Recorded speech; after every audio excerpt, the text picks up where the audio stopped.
Hey there, friend. Come a little closer to the fire. Let the room be small and safe around us, even while the story reaches into places that are very old. Tonight I want to take you to a darker truth that hides inside a single word. A word that has traveled through wet grass and candle smoke for longer than most kingdoms ever lasted. It is a word that tastes like iron on the tongue if you say it too loudly, and like river mist if you whisper it. Banshee, a woman seen where she should not be seen. A voice heard where there should be only wind. A presence attached to a family like a thread tied around the wrist, never quite loosening, even when hands grow cold. And if you listen closely, the unsettling details begin to gather, like quiet birds in a hedge, a pale figure at a ford, washing a garment that has not yet been worn. A cry that seems to come from 3 directions at once.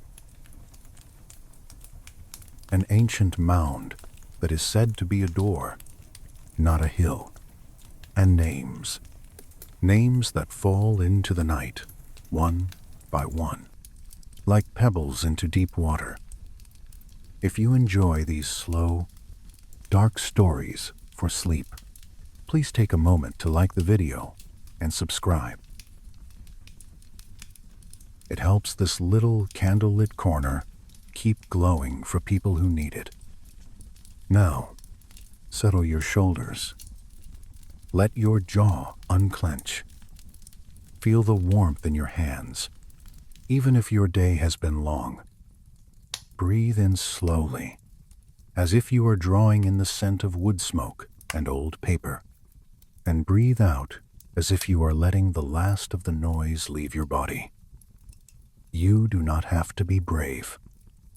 You do not have to solve anything. Just listen, and let the darkness soften into calm. I have always found it strange that some words feel heavier than the things they describe, as if the sound itself has been carrying the weight for centuries. Banshee is one of those words. It comes to us in English like a small stone carried in a pocket, polished by hands we will never meet. But when you turn it over, when you trace its edges, you find older shapes underneath. In Irish, the roots are often given as bean Sidhe. Bean meaning woman, Sidhe referring to the mounds, the hills, the burial places, the otherworldly rises in the land that look like nothing at first glance. Just grass, just a gentle slope, maybe a few stones showing like teeth where the soil is thinned. The kind of place a sheep might stand without thinking. And yet, to the old imagination, those mounds were not ordinary at all. They were seams in the world, places where the fabric of the mortal realm and the realm beneath it brushed together.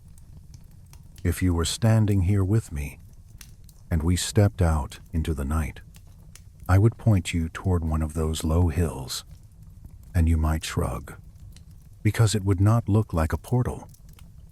It would look like Earth doing what Earth always does. Settling, growing, gathering moss. But you would feel it, I think, that subtle shift in the air. A hush that is not silence, but something like attention, as if the land itself were listening back. The side, the fairy mounds, are tied, in story, to the Tuatha De Danann, the supernatural people who ruled Ireland before the coming of mortals. Or so the old tales say.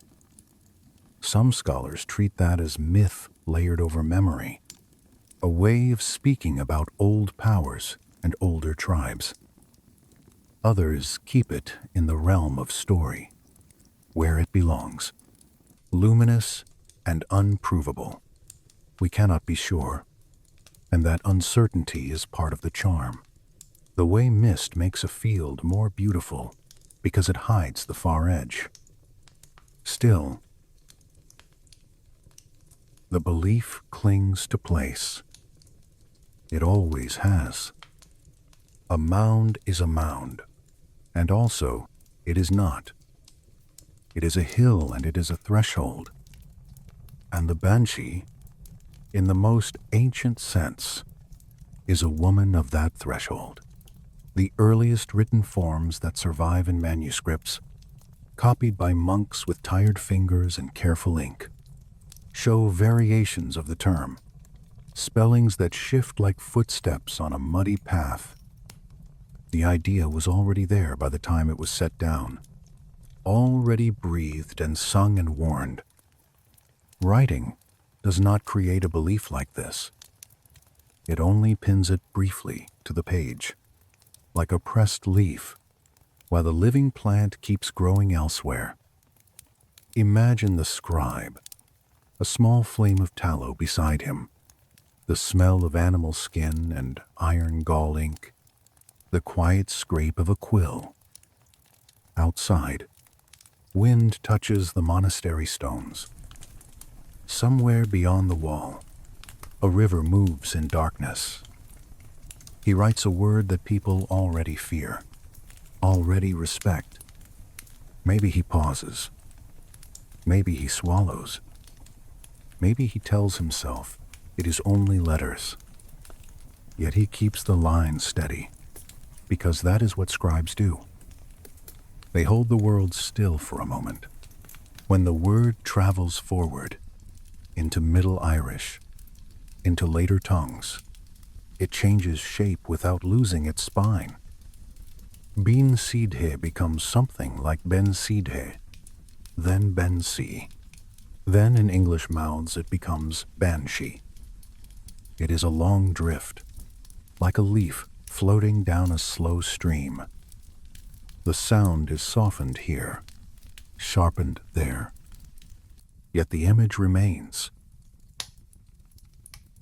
A woman connected to the mounds, connected to death, connected to the kind of sorrow that arrives before the knock on the door. But I do not want to rush. This is a sleep story, after all. So let us take our time with the simplest things. Picture Ireland, not the postcard version, but the older one. Darker, wetter, stitched with stone walls, dotted with hills that look like sleeping bags. The air often holds moisture, so that even in daylight there is a sheen, as if the world has been gently rubbed with oil. In that kind of landscape, burial mounds do not stand out as dramatic monuments. They blend. They become part of the grazing land, part of the horizon. A child can run over them without knowing. A traveler can pass by without stopping. And that is exactly why they are so unsettling. Because the doorway is not marked with a sign. Sometimes it is only a ring of grass that grows a shade greener. Sometimes it is a place where the wind seems to hesitate, then choose a different route. Sometimes it is the way your foot sinks just a little more on one side, as if the ground has a softer memory there. You know that feeling when you enter a room after an argument and no one is speaking, but the air still holds what was said. A mound can feel like that. A residue, a held breath. It does not need to be loud to be powerful.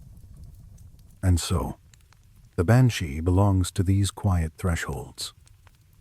Not as a monster that hunts, not as a spirit that drags. The older stories, at their core, paint her as a messenger, a morn, a herald of what is already woven. She does not always choose. She is compelled.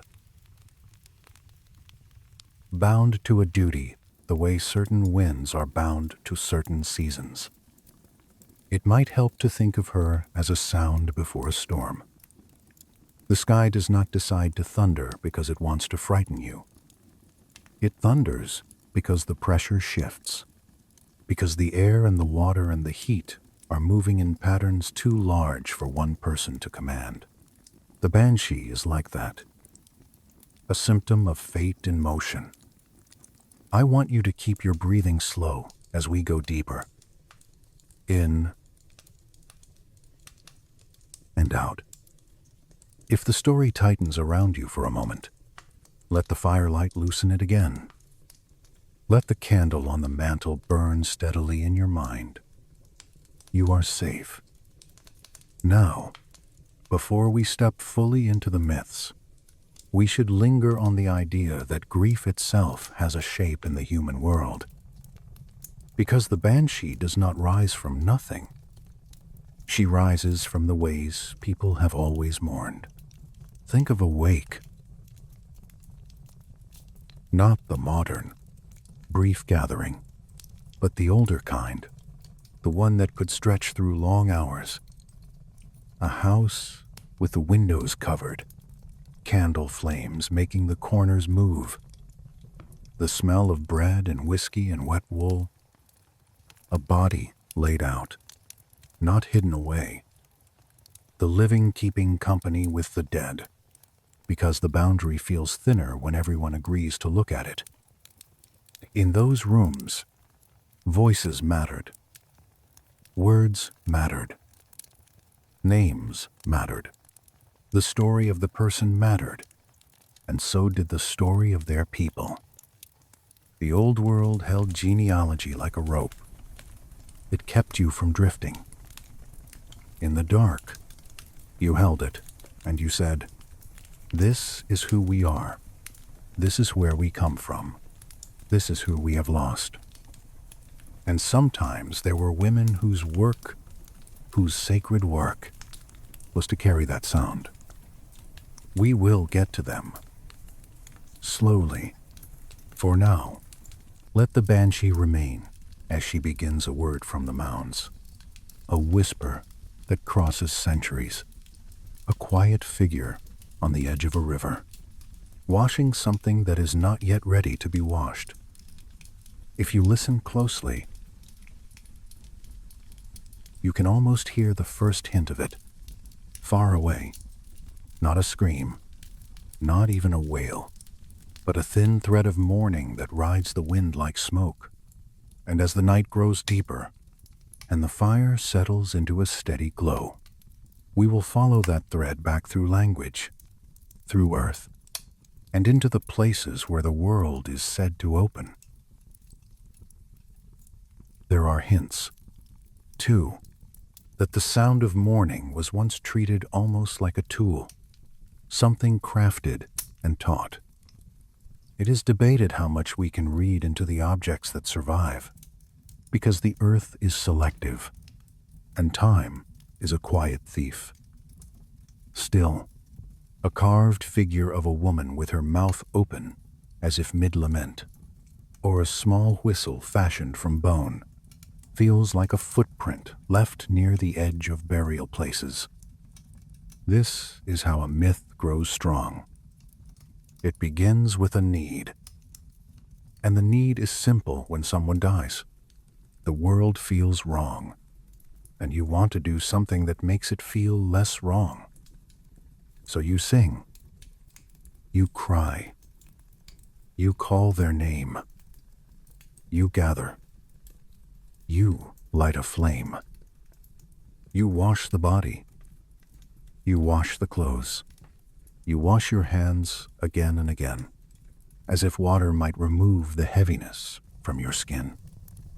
From there, it is not such a leap to imagine a woman who is always washing, always singing, always already present at the edge of the crossing.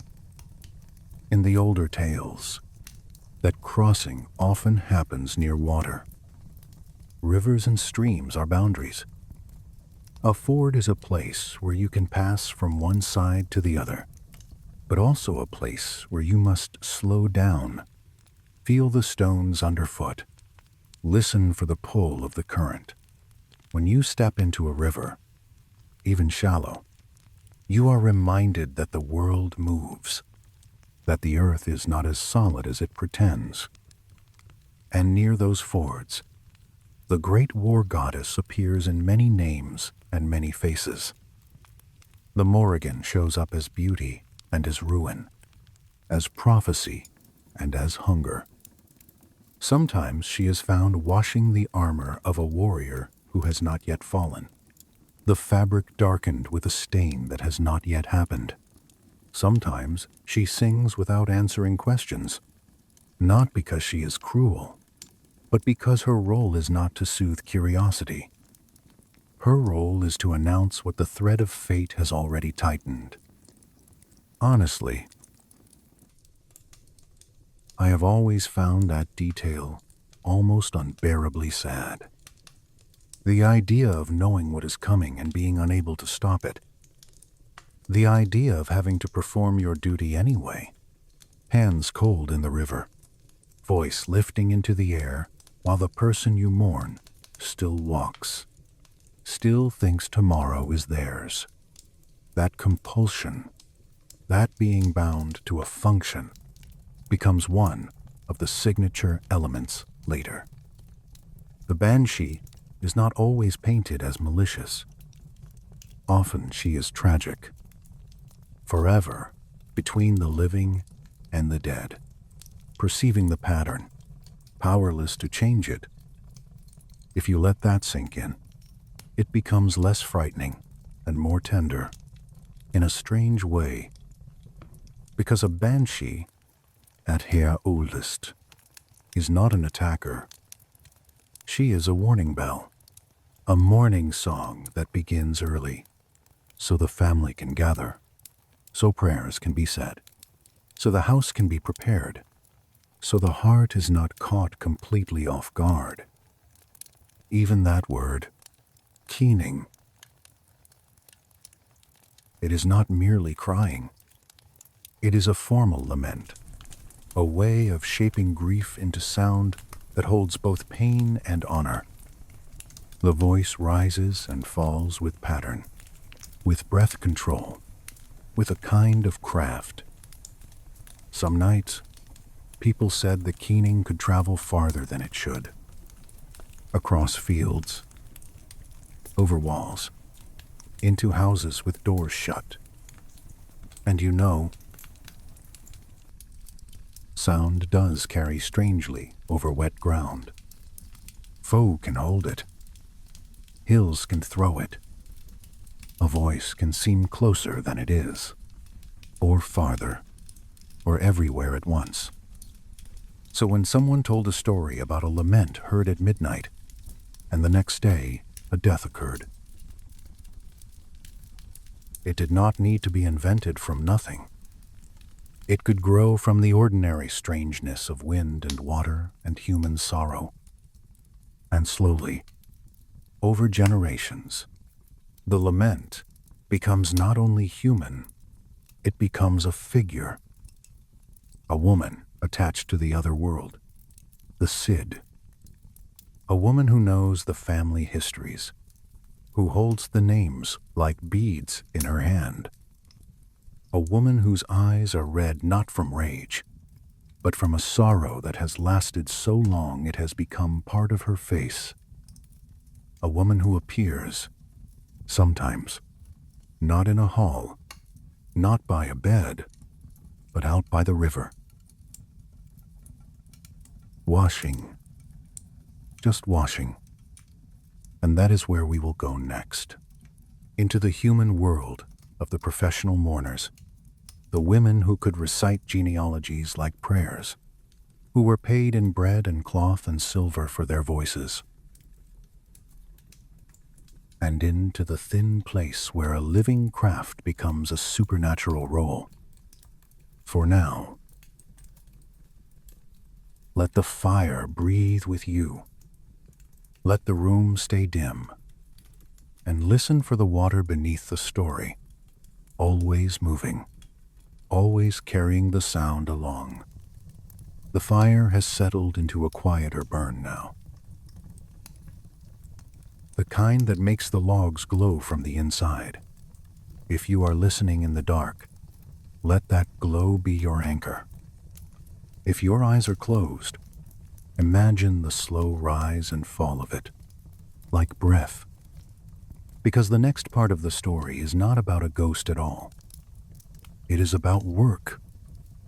In old Ireland, grief was not always left to spill out however it wished.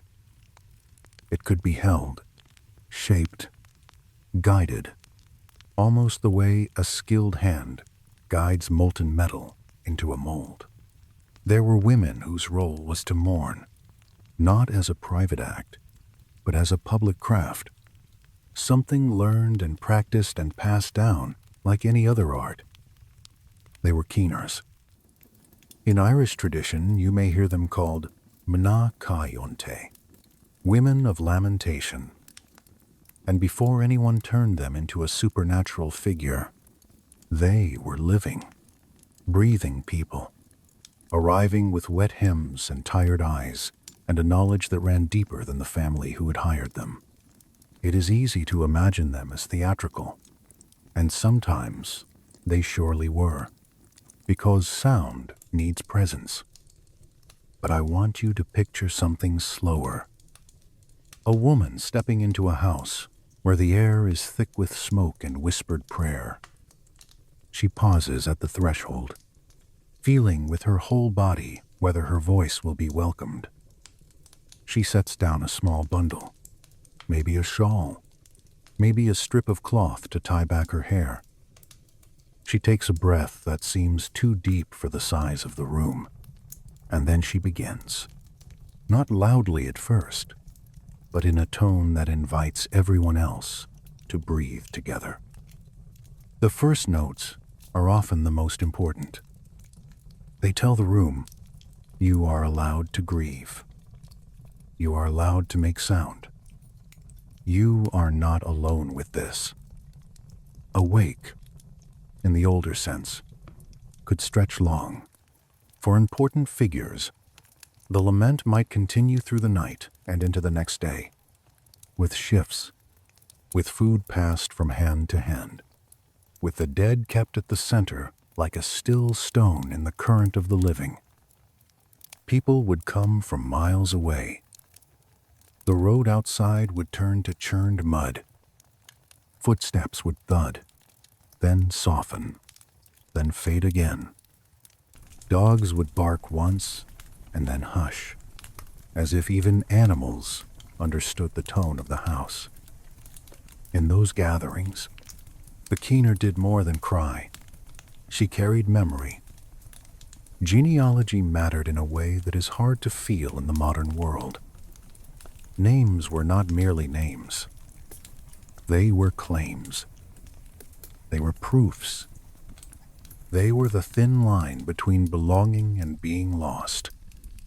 A skilled keener could recite family connections the way another person might recite a prayer. She could place the dead within the long chain, saying, this one came from that one, and that one from another. And so the loss fits into a story instead of floating loose and meaningless. There were levels to the craft, too, like the steps of a stone stair worn smooth. At the foundation were village keeners, women known within a small area, called upon for farmers, craftsmen, quiet people whose lives did not travel far beyond their own fields. These women learned from mothers and aunts, practicing breath control while stirring pots, learning the old melodic shapes while walking to the well. Their knowledge of family lines might stretch back a few generations, enough to speak the names that made the room nod in recognition. Above them, regional keeners traveled further. A messenger might be sent out when someone of moderate standing died. A merchant, a respected artisan, a minor leader. The regional keener would arrive already knowing the family, or pretending to know, which in its own way is a kind of magic. She would have heard the stories, memorized the alliances and old feuds, learned which names to emphasize and which to let pass gently, because grief is not only sorrow, it is politics, and politics can keep its teeth even at a deathbed. And then there were the elite keeners, called for kings and high nobles. Their standing could be surprisingly high for women in a harsh world, because they held a kind of authority that no sword could manufacture. They were living archives. They could weave a lament that lasted for days, a slow river of sound that carried not only the dead person's name, but the names of ancestors, the places of battles, the marriages that bound families together, the losses that had already been endured. I want you to notice something here. How close this is to the Banshee already. A woman whose job is to know a family's history. A woman whose voice rises at the edge of death. A woman who appears when the line is threatened. It is not hard to see how, over centuries, people might begin to speak of such women as if they belonged to the other world, even while they walked on ordinary feet. The craft itself demanded training that could look almost like devotion. Apprentices began young. They learned how to project without tearing the throat, how to make a note that trembles like a sob and yet remains controlled. They learned the gestures, too, the rocking forward, the hands lifting, the subtle tearing at cloth, not as wildness but as ritual. They learned when to hold back, when the family needed quiet. They learned when to let the sound break, because a perfect voice can feel cold, and grief is not supposed to be perfect. Some specialized, certain laments for warriors, others for women who died in childbirth, others for children, where the sound is thinner, sharper, more fragile, because the room itself cannot bear too much weight at once. And the voice could become almost otherworldly, simply through technique. Rapid shifts between high and low pitches, sudden pauses, harmonies created by overtones, the way a single human throat can make more than one feeling at a time. If you have ever stood in a stone church and heard one person singing, you know how the walls participate. They return the sound changed. They stretch it. They let it hover. Now imagine older spaces ring forts, stone circles, burial chambers, places built to hold sound, whether intentionally or by accident. A keener standing there would not need to be supernatural to seem supernatural. The land would do part of the work. And so the stories begin. A keener arrives before the messenger. A keener starts a lament for someone who is still alive. A keener appears at a burial mound, singing to the wind, and when someone approaches, she is gone. There are practical explanations for some of that. Networks of information. A keen understanding of illness. The way danger can be predicted in a violent world. But the human heart does not always want practical explanations when it is frightened. It wants meaning. It wants pattern. It wants to believe that the universe sends warnings, because the alternative is too raw. Druids, too, carried traditions of omens and death prophecies, and in those teachings, unknown women could appear in visions, washing garments, warning through action rather than speech. students learned to read Raven's Gathering. Strange lights over burial grounds. Voices calling a name at night. Within that world of signs, the mourning woman fits naturally. She becomes one of the official signals that fate has tightened. As Christianity spread, the old beliefs did not vanish so neatly. They changed shape. Ancient goddesses were not always welcomed, but they were not always forgotten either. Sometimes they were pushed into the margins, into folklore, into the corners of a story where a priest might frown, but the grandmother would still nod. The professional keeners remained, because grief still needed a voice. Yet the idea of a supernatural mourner could slip alongside the practice, a shadow walking beside a body. Over time, the boundary between the living keener and the otherworldly banshee became thin enough to breathe through. I picture it like this: a family has hired a woman to keen, and she is good, very good. Her voice makes everyone in the room tremble. She seems to know things she should not know. Her eyes are rimmed red, but not from drink, from crying. She speaks a name from 4 generations back, and the oldest uncle lifts his head, startled. The candlelight catches her hair and makes it look silver for a moment, though she is not yet old. Someone whispers, "Who is she?" Another answers, quietly, "She must be one of them." One of the women of the mound. Not because the listener is foolish, because the listener is tired. Because grief bends the mind toward myth, the way wind bends grass. Because the house is full of death, and in such a house, every shadow looks meaningful. And then, years later, that same family remembers. They remember the voice. They remember the night. The keener has died, perhaps, and yet the story does not let her go. So when another death approaches, and someone hears a cry out by the river, the mind reaches for what it already knows. It must be her, the banshee. This is the slow alchemy of folklore. Human craft becomes supernatural office. A woman with skill becomes a woman with fate. And once that happens, the details sharpen into rules. The banshee is attached to bloodlines. She knows genealogies beyond the living memory.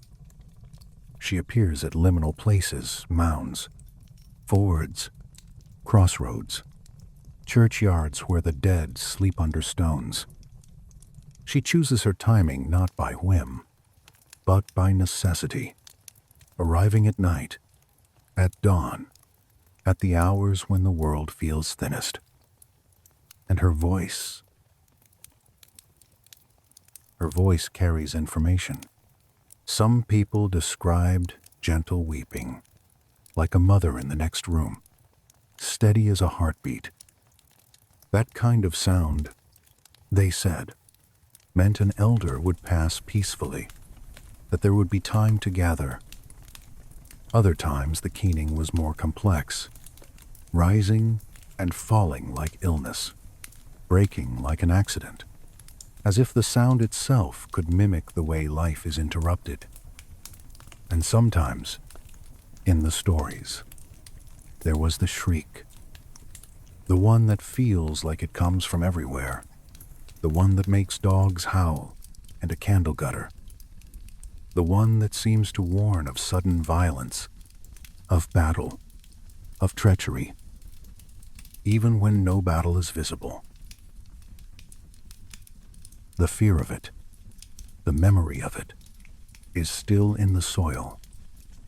Tonight, I want you to hold all of this gently, not as proof, not as argument, but as a soft map of how people tried to live with death.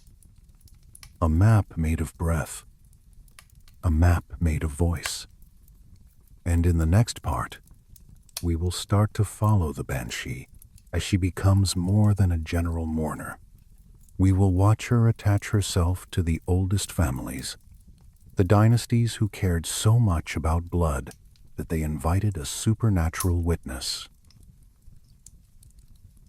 And we will step quietly toward the river where the washerwoman waits, hands pale, water running off her fingers, doing her task as if the world depends on it. Before that, let me slow down with one more image, because it matters. The arrangement of a wake was sometimes described as a circle, the body in the middle, the closest family nearest, the rest in rings, like ripples spreading from a dropped stone. And around the edges, the keeners, placed where their voices could travel. In some places, people even built raised spots in forts and settlements, simple platforms of stone or packed earth, because a voice needs a stage the way a fire needs a hearth. Food moved through the crowd as duty. Bread, cheese, something warm, drink to keep the throat from drying out. The keeners might be offered honey cakes or richer portions, both as payment and as respect, because the work was hard on the body. Hours of sound can make the chest ache, can make the lips feel swollen, can make the mind drift into a trance where the voice keeps going even when thought has gone quiet. Payment itself tells you how respected the role could be. A village keener might be paid in grain, in a small animal, in cloth. A regional specialist might receive silver jewelry or fine textiles. The elite keeners could be rewarded with treasures, even parcels of land. Those gifts were not only about money, they were about relationship. When you paid a keener well, you were also securing her presence in the future, making sure that when the next loss came, the voice would arrive. And this is another reason the Banshee becomes attached to families in the imagination. Because the living keener already was. She already belonged to a territory, to a circle of names. She kept returning to the same halls, the same hearths, the same burial grounds. Children grew up hearing her voice at more than one death. So when the world began to change, when languages shifted and records vanished, the voice could remain in memory like an heirloom no one could steal. A supernatural guardian is, in some ways, the dream version of that. A keener who never dies. A keener who never forgets. A keener who arrives even when no messenger can. So rest with that thought for a moment. Not frightening, just strangely faithful. A presence that keeps watch, not to harm, but to announce, to remember, to stand at the threshold and say, "This is the crossing. Prepare your heart." And as we move on, the story will narrow from the wide landscape of mourning into the corridors of noble houses, where genealogy was treated like law and where a banshee could become, in folklore, a kind of supernatural seal pressed onto the wax of a family's name. The night outside the window feels thick with damp, the kind that makes every sound travel a little farther. If you listen closely, you can almost imagine a soft rain, even if there is none, because Ireland in these stories is always half made of water. Let the fire stay steady. Let your breathing stay slow. Now we come to the moment when the Banshee stops being a general shadow at the edge of any death and becomes something far more intimate. She becomes family. That shift is one of the strangest parts of the tradition, and also one of the most revealing. It tells you what medieval Ireland treasured, what it feared losing, what it tried to defend with every tool it had, including the supernatural. Bloodlines. Names that carried land, duty, inheritance, and pride. Names that were spoken like small oaths. Some scholars argue that hereditary banshees reflect a kind of social psychology, a way for noble houses to give their status a supernatural echo. It is debated, of course, because belief is not a fossil. You cannot dig it up cleanly. Still, when you read the old accounts, you feel how carefully these families watched the continuity of their lines. A succession dispute was not only politics, it was a threat to memory, to identity, to the story that made a family feel real. In that world, a banshee could become a seal of authenticity. A strange, chilling confirmation. This family is old enough that the other world recognizes it. And so, the banshee becomes attached. Not to every household, not to every cottage by a bog road, but often to the great names, the ones that could trace themselves, or claim to trace themselves, back to legendary high kings. Let us step quietly into those halls for a while. Imagine stone underfoot, worn smooth by centuries of sandals and boots, smoke clinging to roof beams, a long table that has heard too many arguments and too many prayers. Outside, wind combing through grass like fingers through hair. The O'Neills of Ulster are among the most frequently named. They claimed descent from Niall of the Nine Hostages, a figure who lives half in history and half in legend. A king whose reach was said to stretch across seas. Whether every detail is true matters less, in folklore, than the weight of the claim. The claim itself shaped how people behaved. In some accounts, the O'Neill Banshee is described with a consistency that feels almost like a portrait passed down. A woman of middle years, long gray hair worn unbound, a cloak the color of old smoke, shifting as if it has its own breath. Her face lined, not with age alone, but with a sorrow that seems practiced, the way a craft becomes carved into muscle. And her hands. Always the hands. Pale, wet, as if she has just stepped out of a river and did not bother to dry them. Witnesses placed her near the Blackwater, that river running through the heart of O'Neill territory, because water is where the boundary softens. Dawn or dusk. Mist lifting. A figure standing knee-deep, washing something that looks like grave cloth, or a shirt, or a folded shroud. The cloth is never described the same way twice, because cloth changes with the storyteller, but the action does not. Scrub. Rinse. Lift. Let the water run off. Begin again. When the O'Neill succession was secure, the stories say, she was quiet. When war and dispute stirred, when the male line felt threatened, sightings multiplied. A banshee does not just announce a death.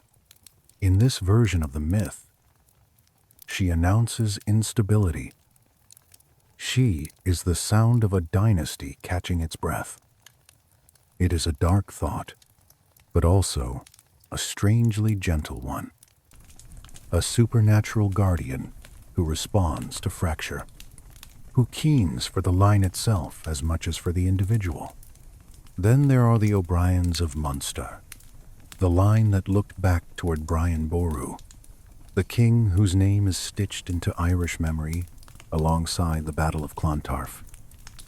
Their Banshee is often described differently. Not the washerwoman of the ford, but a figure of terrible beauty, taller than an ordinary woman, hair pale as moonlight, a dress that seems woven from mist, or from the shine of the sea when it turns silver under clouds. Sometimes a crown is mentioned, a thorny glint that suggests both royalty and pain. And her voice, in the O'Brien stories, is not only a wail, it is a song so beautiful it makes people weep without understanding why. That detail appears again and again, as if the tradition wants you to feel that sorrow can be exquisite, and that the most frightening thing is not ugliness, but perfection. The voice, too pure, too steady, is what tells you the singer is not fully human. The O'Brien Banshee is said to appear at ring forts and old seats of power, on elevated ground where wind can lift sound and carry it. I like to imagine a watcher on a battlement, a cloak pulled tight, staring into a dark field. Then, on the highest point of the earthwork, a pale figure, motionless, hair moving in a wind that touches nothing else. The watcher blinks. The figure remains. The sense is not of a random haunting, but of a guardian reporting for duty, as if the other world has a protocol and she is fulfilling it.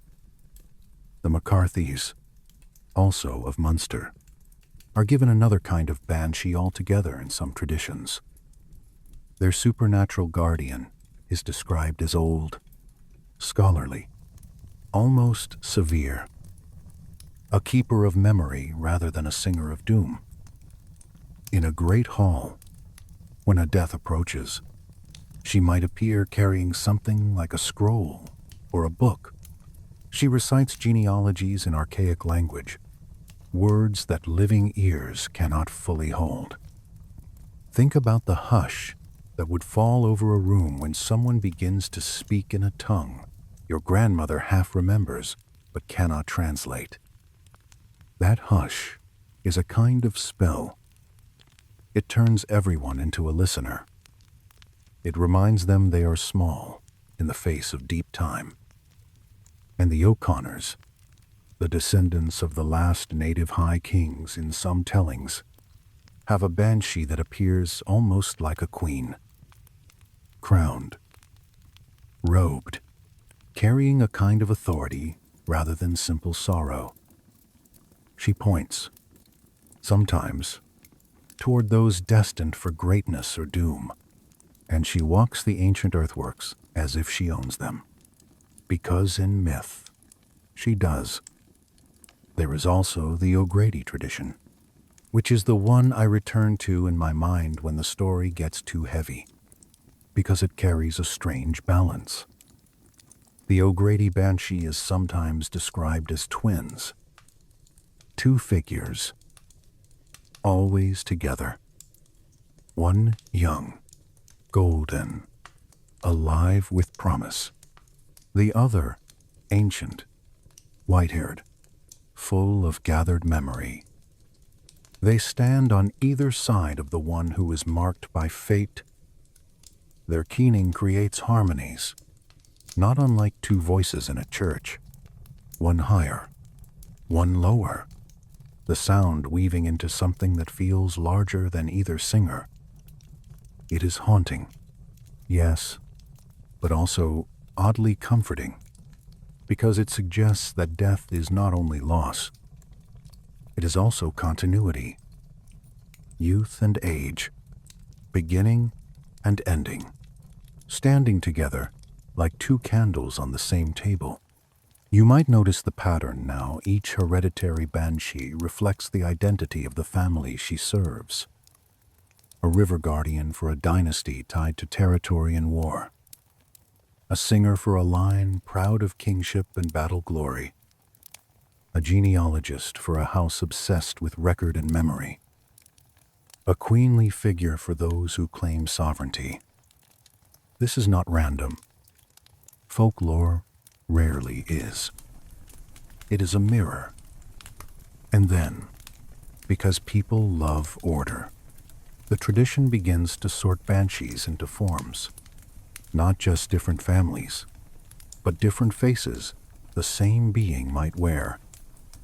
The first form is often the young woman, astonishingly beautiful, pale as if lit from inside, hair moving like water even when the air is still. The second is the crone, ancient, lined, eyes deep as wells, hair like winter thread. The third is the washerwoman by the river, neither young nor old in a stable way, but shifting, caught between stages, the way twilight is caught between day and night. All of them share certain details. The eyes, red-rimmed from eternal weeping, the sense of perfect otherness that is both alluring and unsettling, like a statue that looks almost alive. And always, always, the link to place, the mounds, the forts, the stones, the graves, the crossroads, the bridges, the edges. If you were walking alone in such a landscape, with only the sound of your own footsteps and the faint scent of peat smoke in your clothes, you might feel the temptation to look away from those places, to walk faster past the mound, to avoid the ford at dawn, to choose a longer road rather than cross a certain bridge. Because, even if you do not believe, the story has a way of living in the body. It settles into the muscles like cold. But remember, you are here with me, in warmth, in candlelight. You do not have to run. You can simply listen. We are not chasing the banshee. We are only tracing the lines of the belief, gently, like a finger tracing old carvings on stone. Now, there is something else I want you to feel before we leave these halls behind. Honestly, when I picture those records, I never see ink first. I see a hand holding a quill. Yes, but also a hand holding back a tremor. Because the chronicler was not writing about an abstract myth.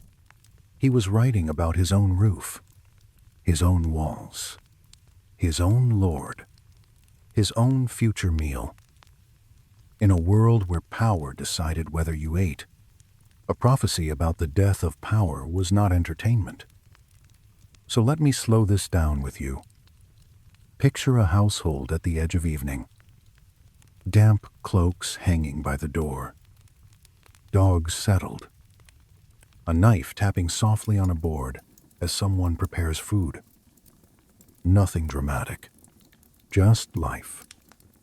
Then a sound rises outside, thin at first, like wind catching the corner of a door. A cry, not loud, not yet. Enough to make the skin on your arms lift in quiet agreement. This is how the banshee turns a household into a single ear. That is the power of a herald. Not the power to strike, but the power to gather attention, to force even proud men to pause. In some accounts, the banshee's cry is described as reaching every member of the bloodline, no matter where they are.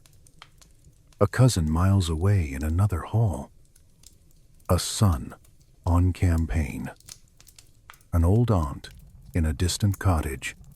They all hear, as if the sound goes along the threads of kinship itself. We cannot be sure how literally people meant this. Folklore speaks in symbols and in feelings. Still, the idea tells you what mattered. Family was not merely proximity. It was a network, and the Banshee was imagined as a signal traveling along that network faster than any rider. In this way, the Banshee becomes almost like a second messenger, one made of mist and duty. And yet, there is tenderness too, because a hereditary Banshee implies loyalty. She keeps vigil. She learns the names. She knows the shape of a family's sorrow. She returns again and again, as steady as a tide, in a violent, uncertain world. The idea of something that never forgets you, even if it only comes when you are about to lose someone, is strangely consoling. So when you hear about the McCarthy Banshee reciting genealogies, try to hear it not as cold record-keeping, but as a ritual of belonging. The dead person is being placed back into the long chain. The living are being reminded that they are not alone in time. When you hear about the O'Brien Banshee singing with terrible beauty, try to hear the message under the melody. Even kings do not escape. Even a crown is not strong enough to block grief. The song is a reminder, soft and relentless. That status is temporary. And when you hear about the O'Grady twins, one young, one old, imagine them as the two hands of a clock that no one can stop. One hand moves with promise, the other with completion. They meet at certain hours. They separate again, over and over. That is what these stories do. They turn time into a figure you can picture. A woman at the river, a singer on a hill, a crone at the hearth, two sisters at a doorway. It is eerie, yes, but it is also an ancient kind of comfort, because if you can picture time, you can sit beside it. You can let it pass without fighting. So take one more slow breath with me. Let the air come in quietly. Let it go out slowly, like smoke, drifting up and dissolving into darkness. The names we spoke will fade now. O'Neill, O'Brien, McCarthy, O'Connor, O'Grady. They will settle into the background, like carvings on an old stone. You do not need to read tonight. What remains is the shape of the Banshee herself, and the sound she makes, and the way that sound changes depending on what kind of ending is approaching. We will listen to those variations next. The gentle sob that signals a peaceful passing, the formal keening that carries the rhythm of old funeral customs, the piercing cry that arrives like a sudden gust through a crack in the door. And then we will follow her down to the water again, where her hands move and move, and the river keeps breathing, and fate keeps its quiet pace. The fire has shifted a little. You can hear it if you listen, that soft settling of wood as it becomes ember, as if the whole room is exhaling. Now we bring our attention to the Banshee's true instrument. Not her cloak, not her hair, not the wetness of her hands. Her voice. In the old accounts, the voice is not simply noise. It is information. It is a code transmitted through breath. pitch, rhythm, and silence. A kind of otherworldly telegraph that families learn to read the way sailors read clouds. And the chilling part is this: the Banshee does not sing because she wants to. She sings because she must. Early stories already hint at this compulsion. The woman at the ford washing garments, keening for a warrior who has not yet died. When the warrior asks what it means, she does not explain. She keeps washing. She keeps singing.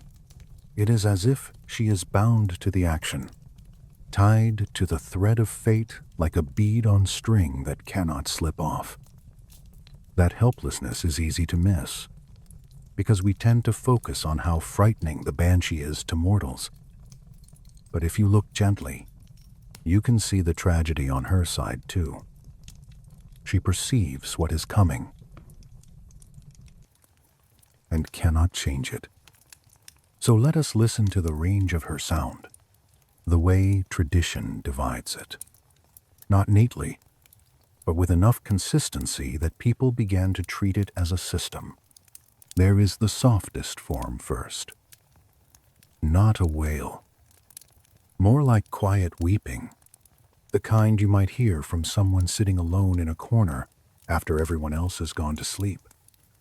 A low, steady rhythm that almost matches a heartbeat. Witnesses said this gentle crying often meant a peaceful death. An old relative. Someone who would go as naturally as a candle finishing its wax. The strange thing is that people describe this sound as sad. Yes, but also calming. It carried a maternal quality, as if the Banshee, for a few hours, stopped being a herald and became a guide. If you imagine it now, try to imagine it without fear. Imagine the sound coming from far away, filtered through wind, through hedgerows, through mist. It arrives soft enough that you are not sure if you heard it, and yet your body recognizes it. And because the sound is gentle, the warning is not sharp. It gives the family time. Time to light a candle.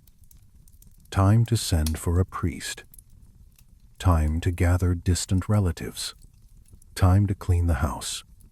The way people clean when grief approaches, not because cleanliness changes fate, but because it gives the hands something to do. Then there is the middle range. Keening. Formal mourning, shaped like ritual. This is the voice that echoes the human practice of professional keeners, the women who were paid to mourn, who knew the family histories, who could sing the dead into the memory of the living. In this form, the Banshee's sound is often described as more complex than any human voice, full of overtones and strange harmonics. It rises and falls. It breaks suddenly as if on a sob, then continues as if the breath has no limit. The listener feels pulled, not into panic, but into a trance, the way a repetitive drum can pull you into stillness. The old tradition says that this kind of keening might accompany death by illness, accident, or the usual hazards of life in harsh times. It is grief, but not the clean, quiet grief of old age. It is grief with a rough edge, with the confusion of a life interrupted. And then there is the sound people feared most, the piercing shriek, the one that arrives like a knife of cold air, sudden and inescapable. Witnesses said it could cut through walls, that it could be heard from above and below and all around, as if it came from the fabric of the night itself. Some even described physical pain from hearing it, which may be a way of saying it touched them too deeply, too quickly. In the folklore, this shriek warns of violent death, battle, murder, ambush, the kinds of endings that do not feel like completion, but like interruption. The shriek is not only sorrow, it is urgency. And yet, even here, the Banshee is not the attacker. She is the warning, the terrible bell that rings before the storm hits.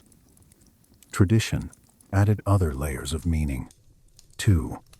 People began to read timing as part of the message. Midnight warnings felt more serious than dusk warnings. A cry at the stroke of midnight suggested not only a death, but a turning point for the family, a crossroads in fate. Pre-dawn warnings suggested danger approaching in days, not minutes. Dusk warnings could reach further, as if the Banshee were looking down a longer road. We cannot be sure how consistently these interpretations were applied. But the fact that they exist tells you something important. Families wanted the warning to be useful. They wanted to do something with it. They wanted to feel less helpless. So they developed protocols. Some were practical. Some were spiritual. Some were simply ways of behaving so that fear did not make you reckless. The first rule, in many traditions, was stillness. Do not rush. Do not shout. Do not mock. If you stumble into a Banshee encounter, you hold yourself the way you might hold yourself in a church or at a graveside. Head slightly bowed, hands gathered close. You let her finish what she is doing, because interrupting her was considered dangerous, especially the Washerwoman form. This is the Banshee who appears at rivers, streams, wells, and fords. Dawn is her favorite hour, when fog rises and the world looks half erased. She stands knee-deep in water, her pale hands moving with mechanical patience. Scrub, rinse, wring, fold, begin again. Sometimes she hums. Sometimes she says nothing at all. What she washes, the stories claim, is a prophecy in cloth. Armor and weapons suggest a warrior's death. A burial shroud suggests a natural passing. Ordinary clothing suggests an accident, an illness, the sudden misstep of an ordinary day, and the state of the garment, clean or torn, bright or dulled, is sometimes said to hint at the nature of the ending. There is a detail that repeats, and it has the soft dread of a warning label. The blood stain that will not wash out. The Banshee scrubs and scrubs, and still the stain clings. And that is how the witness learns that some things cannot be undone. If you ever want to understand the Banshee tradition in one image, it is that. A woman trying to clean what cannot be cleaned, not out of rage, but out of duty. The river carrying her effort away and bringing it back again in endless flow. Some accounts say that if you approach the Washerwoman correctly, you can receive information. If you come with respect, if you bring offerings, white flowers, a silver coin, a clean cloth, something that acknowledges her as a professional mourner, not a monster. But the tales are careful here, and I think they are careful for a reason. Talking to her is risky. Asking too much, demanding answers, reaching for the cloth she washes. Those are described as mistakes. Folklore loves to warn against curiosity that forgets humility. There are stories of people who laughed at a banshee and later found themselves without warning when death came. Stories of someone who tried to interrupt her washing only to see their own burial garment appear among the clothes. Whether you take those as literal or symbolic, the message is the same. Do not treat the boundary between worlds as a playground. So the families created a second set of responses. After the encounter, prayers. Not frantic begging, more like preparation, acknowledging that an ending is approaching and asking for mercy, for peace, for a smooth crossing. These prayers often blended Christian words with older Celtic instincts. The church might have had its rituals, but the land had its own older rhythm, and people lived with both. They lit candles. They sprinkled blessed salt. They hung iron near doorways. They tied Rowan crosses with red thread. They did what humans have always done when they feel the dark edge of uncertainty. They made a small circle of order.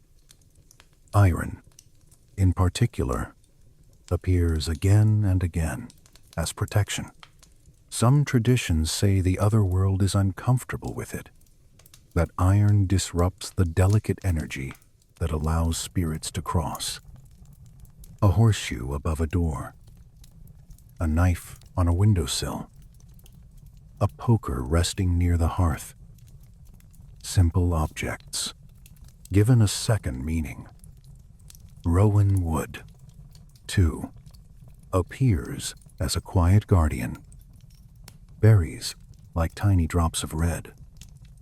Crossed sticks bound together. A tree planted near the house, its roots holding steady as wind moves its leaves. These protections are not about fighting the banshee. They are about maintaining boundaries, making sure the encounter remains a warning, not an intrusion. And then there is salt. Blessed salt scattered along thresholds. A line that says this is where the human world begins. A circle in an emergency, where someone stands and breathes until the strange sound fades. I have always found it strange how calm these rituals are in the telling. They are not described as spells that defeat a demon. They are described as habits, as routine, as if the best way to survive dread is not to wrestle it, but to place it in a structure.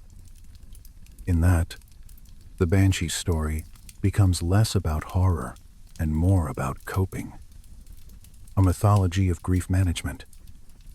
A way to rehearse loss before it arrives. And the darkest truth in it, the one that sits under all the chanting and all the offerings, is this: the Banshee is not there to save you from death. She is there to make death part of the story, not a sudden tear in it. She is there to remind you that even endings have a rhythm. So as you listen, let her voice become less sharp in your mind. Let it be distant, like wind in trees. Let it be the river itself, speaking in different tones depending on the stones it passes. There is one more layer that families added, almost like a scholar placing notes in the margin. They kept records, not always in neat books, not always with dates that modern historians would trust, but in household memory and sometimes in written chronicles. A grandfather telling a grandson, "I heard her once, the night before your great-uncle died." A mother describing the exact way the cry fell into silence, as if the silence itself had a shape. A steward marking in a family ledger, in careful handwriting, that the keening was heard near the bridge, and that 3 days later the old chief passed. These records became a kind of training. The family taught itself to listen, and listening became a form of control, even if the control was only emotional. Because if you can say, "This was the gentle weeping," it means an elder will go peacefully. Then your fear has a boundary. If you can say, "This was the shriek, something sudden is coming," then you can send a rider. You can tighten watch. You can change route. You can at least act. Whether those actions changed outcomes is another matter. It is debated, and the stories sometimes hint that fate simply reshapes itself around any attempt to escape. But what the actions change is the feeling of paralysis. They turn dread into motion, and motion into breathing. The most intense listening, according to tradition, happened during Samhain, the Celtic New Year, when the veil between worlds was thought to thin. 3 nights, October's end into November's beginning, when the air itself felt different, colder, more charged. During Samhain, banshees were said to appear more often, sometimes delivering warnings not just about a single death, but about the survival of a family through the coming year. A year of famine, a year of feud, a year of political upheaval. I picture those nights in a very ordinary way. A household gathered close, candles burning low, a pot simmering on the hearth, the smell of peat and broth. No one saying much, because speech feels risky when darkness feels full. Then, outside, a sound, not loud at first, more like the night turning its head toward you, and everyone goes still. You know that feeling when a room full of people falls silent at once, not because someone commanded it, but because something has changed. It is like a drop in pressure, like the whole house leaning toward the same direction. Samhain, in the stories, is full of those moments. Beltane, on the other side of the year, is described differently. Less warning, more blessing. Banshees appearing in their most beautiful forms at marriages, at births, at moments when bloodlines expand rather than contract. It is a softer kind of supernatural presence, but even then, it carries the same underlying truth. Everything that begins will end. The blessing is not a denial of death. It is a recognition that life continues anyway. And when a banshee appears at a crossroads, tradition treats it as especially meaningful. A crossroads is a place of choice, but also a place of uncertainty. 2 roads, 3 roads, 4 roads, different futures, all possible. In such places, the banshee's voice can feel less like a prediction and more like a question. What will you do with the time you still have? That question is what makes the banshee story linger in the mind. It does not only point to death. It points to the way humans live under the shadow of death. It points to the choices we make when we remember we are temporary. But tonight, you do not have to answer anything. Tonight, you can let the question dissolve into calm. So, if any part of this feels too sharp, return to a simple thing.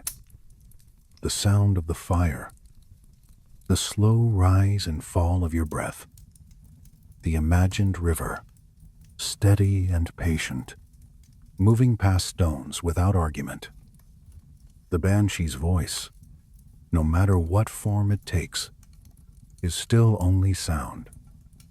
Sound moves through air, then it is gone, like a thought, like a memory, like the day itself, slipping quietly into night. And we will keep walking, softly, into the landscapes where those sounds were said to occur, where forts hold old silence, where burial mounds lift like sleeping shoulders from the earth, where stone circles stand in their patient geometry, and where water keeps breathing under everything. We are going to leave the great halls and the family names for a while, not because they are unimportant, but because the Banshee is older than any castle wall, older than any banner, older than the careful handwriting of chroniclers who tried to trap her in ink. She belongs to the land. If you were standing here with me, and we stepped outside the room, you would feel the night air change. It would be cool and wet, carrying the smell of grass and peat, and something mineral underneath, like stone that has been waiting a long time. Our footsteps would be slow, not loud. The kind of walking that respects the dark. This is where the tradition places her most often. In the places where borders soften, fairy mounds, ring forts, stone circles, passage tombs, crossroads, bridges, churchyards, trees that no one dares cut. The landscape itself becomes a map of fear and reverence. And if you follow the map, you begin to understand that the Banshee is not simply a ghost. She is a function, a messenger in a world where death was not hidden behind hospital walls but sat at the edge of the hearth, waiting, patient as a winter. Let us begin with the Raths, the fairy forts. From above, they look like circles pressed into the earth, as if a giant thumb once touched the soil and left a ringed imprint. Up close, they are banks and ditches, grassy slopes that feel ordinary until you stand inside them and realize the air is different. Sounds change. The wind seems to move around you rather than through you. Your own breathing feels louder. People built these places for defense and for living. Yes, but the stories later layered them with other meaning. A fort becomes a mound. A mound becomes a doorway. And once a place is a doorway, it becomes the kind of place where a banshee might step through. Imagine a path leading up to such a fort. The grass is slick with dew. Your shoes pick up bits of mud and clay. The clay is heavy, clinging, as if it wants to keep you. The bank rises gently, then drops into the circle, and inside there is a hush that reminds me of a museum. That peculiar quiet where you feel you should speak softly even when no one is watching. That museum hush is important. It teaches the body how to behave. It tells you you are in a place with memory. In some accounts, banshees are heard near these forts on nights when the wind is still. A cry might drift over the bank and then stop, as if the sound crossed an invisible threshold and could not continue. Or the opposite. A cry might begin within the circle and then spill outward across fields, as if the fort amplified it. It is debated whether these stories were shaped by acoustics, because the circular earthworks can carry sound in strange ways. But even if acoustics are the practical explanation, the feeling is the same. The sound seems not quite human, not quite from the same distance as other sounds, like it came from a layer beneath the world. Then there are the stone circles. They feel like a gathering of tall, patient witnesses. Each stone stands with the steady posture of something that has never had to hurry. Lichen spreads across them like slow writing. Rain makes them shine. On cold nights, they hold a faint dampness that seeps into your fingertips if you touch them. If you walk between the stones, your steps become careful. You watch where you place your foot. Small pebbles shift. A blade of grass bends, springs back. Your breath clouds faintly in front of your mouth, then vanishes. People said these circles were aligned with the sky, that they listened to the sun and moon, that they marked moments in the year when the veil thinned. At such times, a banshee might appear or be heard, not in the middle of noon, not under the busy chatter of daylight, but when the light is low, when shadows are long, when the world looks like it is remembering something. The winter solstice appears again and again in the stories attached to ancient tombs. Newgrange is the name most people know. The Great Passage tomb, with its long corridor and its chamber hidden inside a mound of earth. You can picture it without ever visiting a hill that is not a hill. A door that looks like a mouth. Stones carved with spirals that never stop turning. Inside, the air is cool. The stone feels slightly damp. Dust lives in corners where it has lived for thousands of years. If you speak, your voice comes back to you softly, changed. And if you are silent, you can hear your own pulse. That is deep time, not as an idea, but as a sensation. On the day when the sun aligns and a thin beam reaches into the chamber, people said the world feels briefly connected. Light touches the bones, touches the carvings, touches the old geometry of death and rebirth. In such moments, it makes sense that a banshee, whose work is tied to transitions, would be close.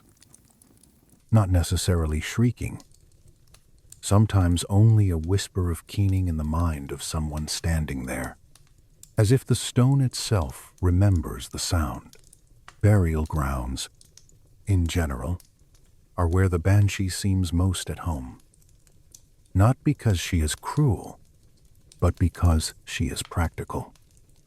The dead gather in places where the living can find them, and the banshee, bound to bloodlines, keeps track of where the ancestors rest. Graveyards near churches, old family plots tucked behind hedges, mounds on hillsides that no one plows.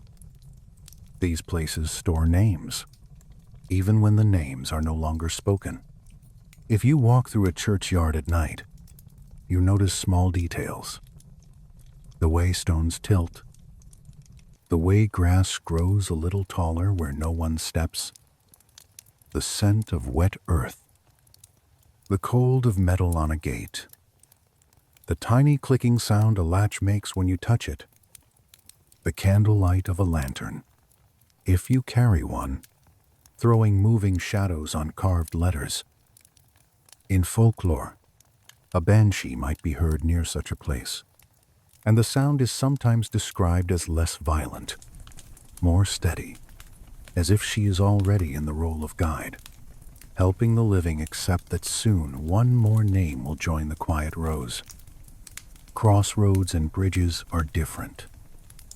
They are not resting places. They are moving places. A crossroads at night feels like a pause in the road, a moment where choices hang in the air. Even if you are not deciding anything, the body feels the shape of decision. And that is why the banshee at a crossroads feels like a warning about more than a death. It feels like a warning about a direction. A bridge is a cleaner symbol. Water below, air above, footsteps between. Each step is a small crossing. And in the old mind, crossings are dangerous because crossings are where worlds touch. So when stories place a banshee on a bridge, or beneath it, or in the water beside it, they are making sure you understand what death is.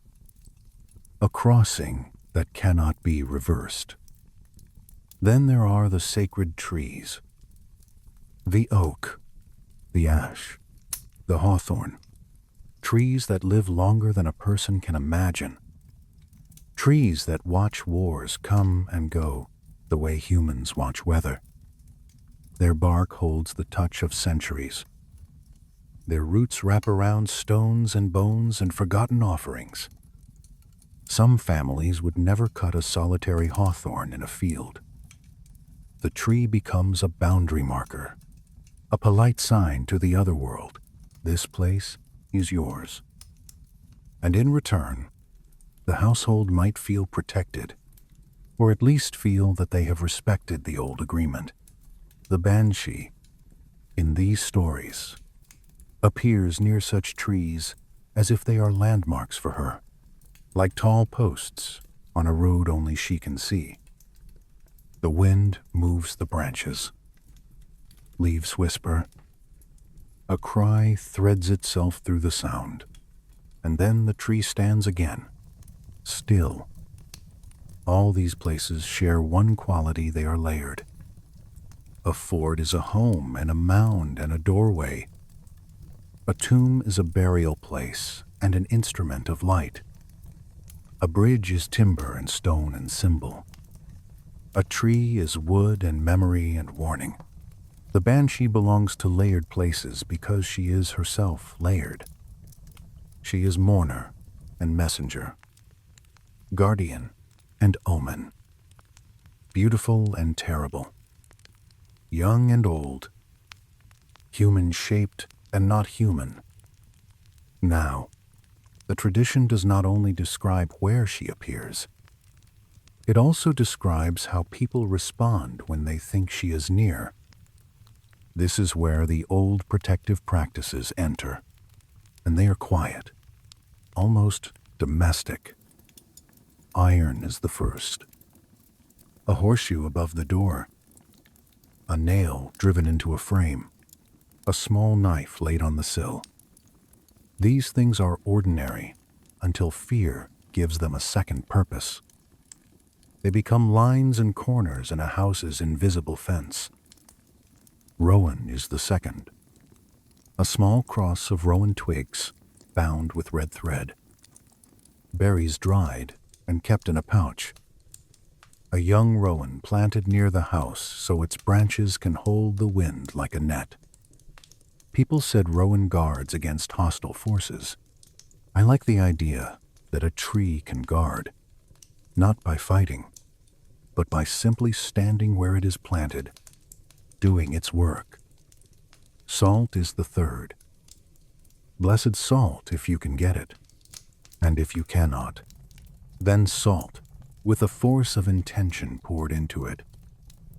A line across a threshold, a circle around a bed, a scattering at a window. Salt is a substance that preserves. It keeps food from rotting. It keeps meat from becoming dangerous. No wonder people believed it could keep a house from spiritual decay, too. These protections were not always meant to chase the banshee away. Remember, she is often treated as a herald, even a guardian. The protections were meant to keep the encounter from becoming harmful, to maintain proper boundaries, to ensure that the banshee remains a voice in the night, not a presence in the bedchamber. And then there is the etiquette. Do not mock. Do not throw stones. Do not demand. Do not grab at the cloth the washerwoman scrubs. Do not whistle at the edge of a mound. Instead, keep still. Listen. Let her finish. Offerings, in some traditions, are permitted.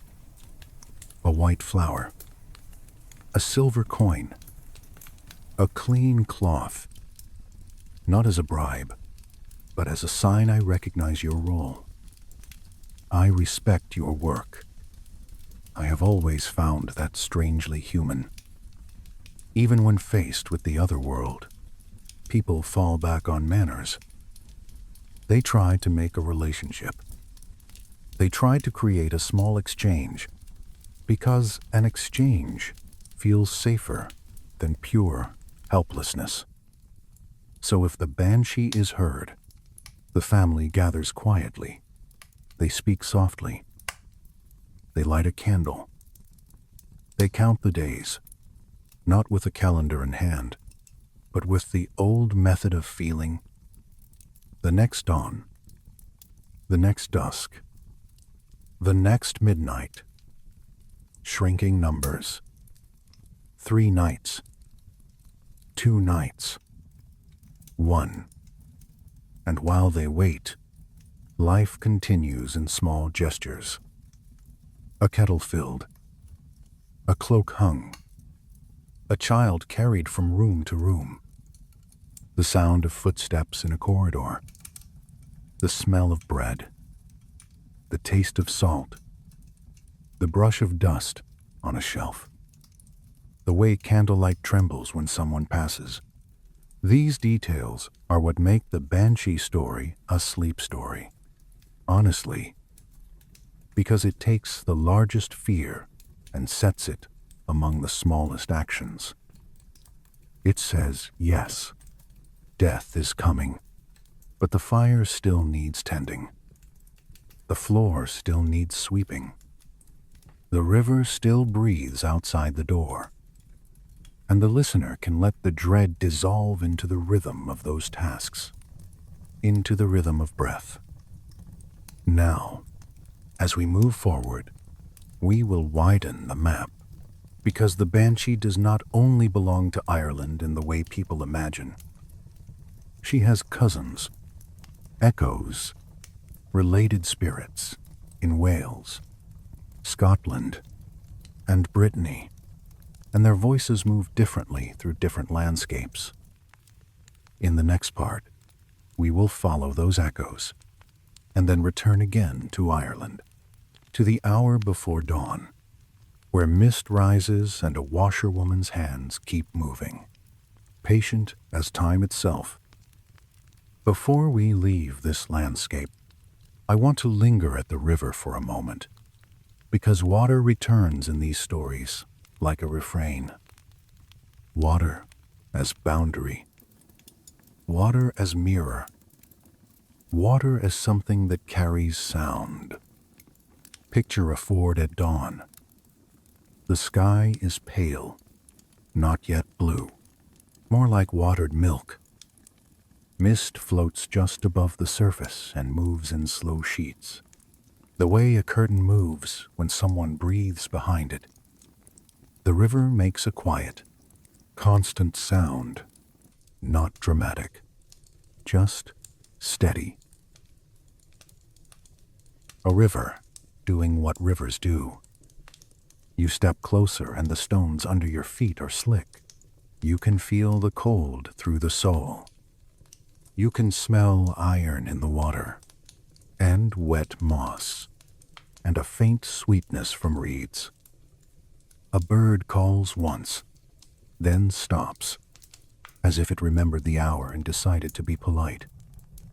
This is the hour when a washerwoman might be seen, if she is going to be seen at all. Not on a stage, not under a spotlight, just there, knee-deep, as natural in the water as a shadow. Her hands move, over and over.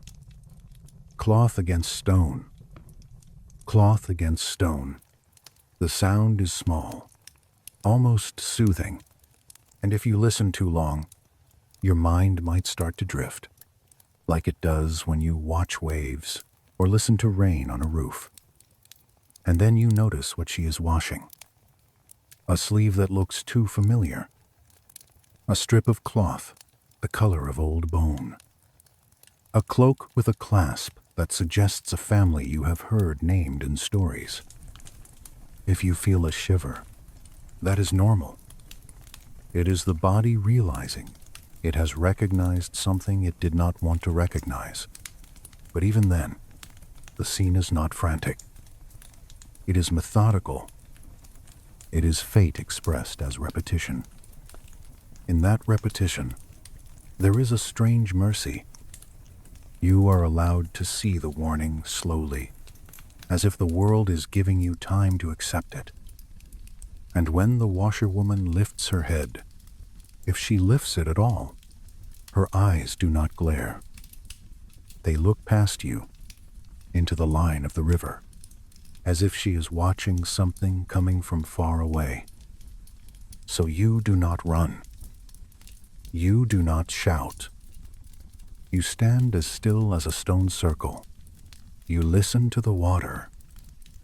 You listen to your breath. And you let the river carry the rest of the fear away, downstream, into the dark where it can finally soften. The fire has settled into a lower glow now, and the room feels smaller in a good way. If you have been listening for a while, you might notice how the mind starts to do a quiet folding, like a blanket being pulled up slowly. That is perfect. We are going to keep the pace gentle, even as the story walks through old fears. We spoke about the landscape that calls the Banshee close. Now we follow the echo of her work beyond Ireland. Not to prove anything, not to argue, only to notice how one idea can change its clothing and still remain itself. Because everywhere people live with danger, they create ways to hear danger coming.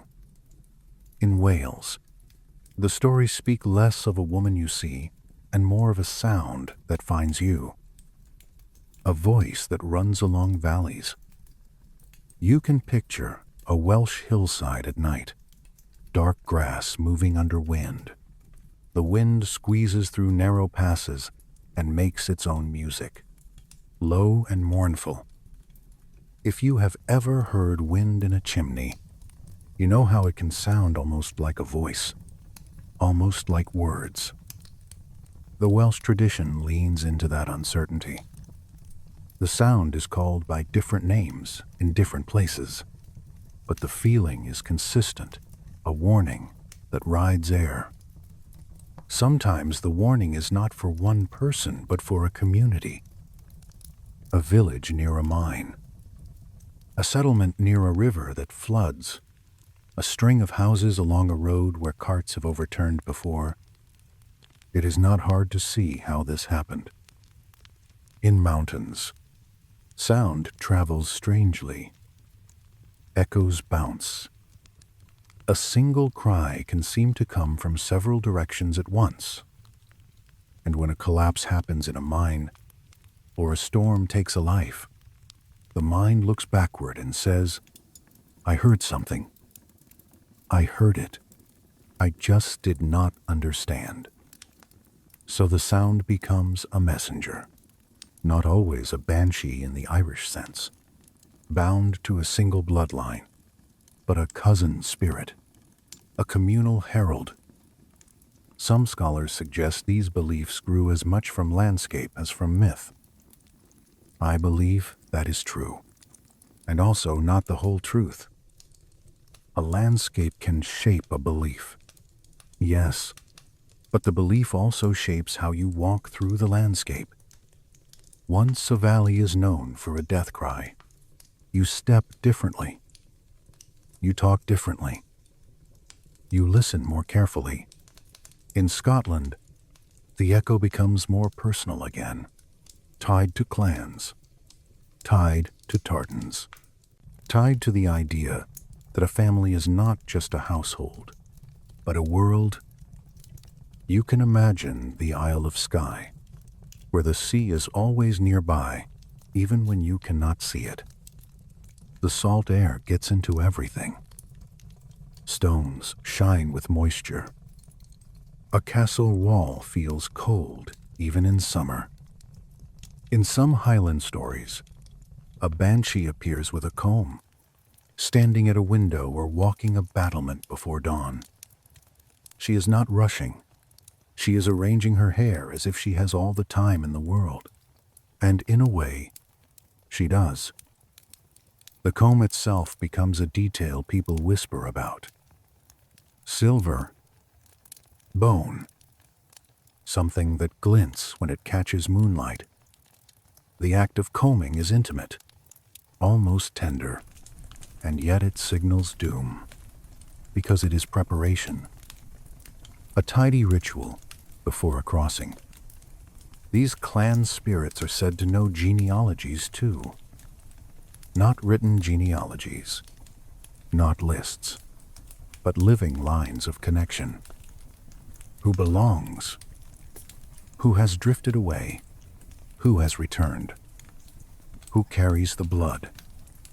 Again, it is debated how much of this was folklore and how much was used as social glue, a way of reminding people that identity matters, that loyalty matters, that the dead are watching. But whether or not it was used that way, the stories hold a simple human truth.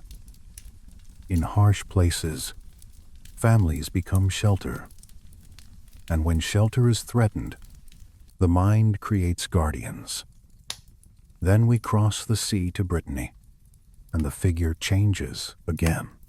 Here, the washerwoman becomes nocturnal, appearing at springs and streams, folded into a landscape of Catholic shrines and older stones that still feel older than the church.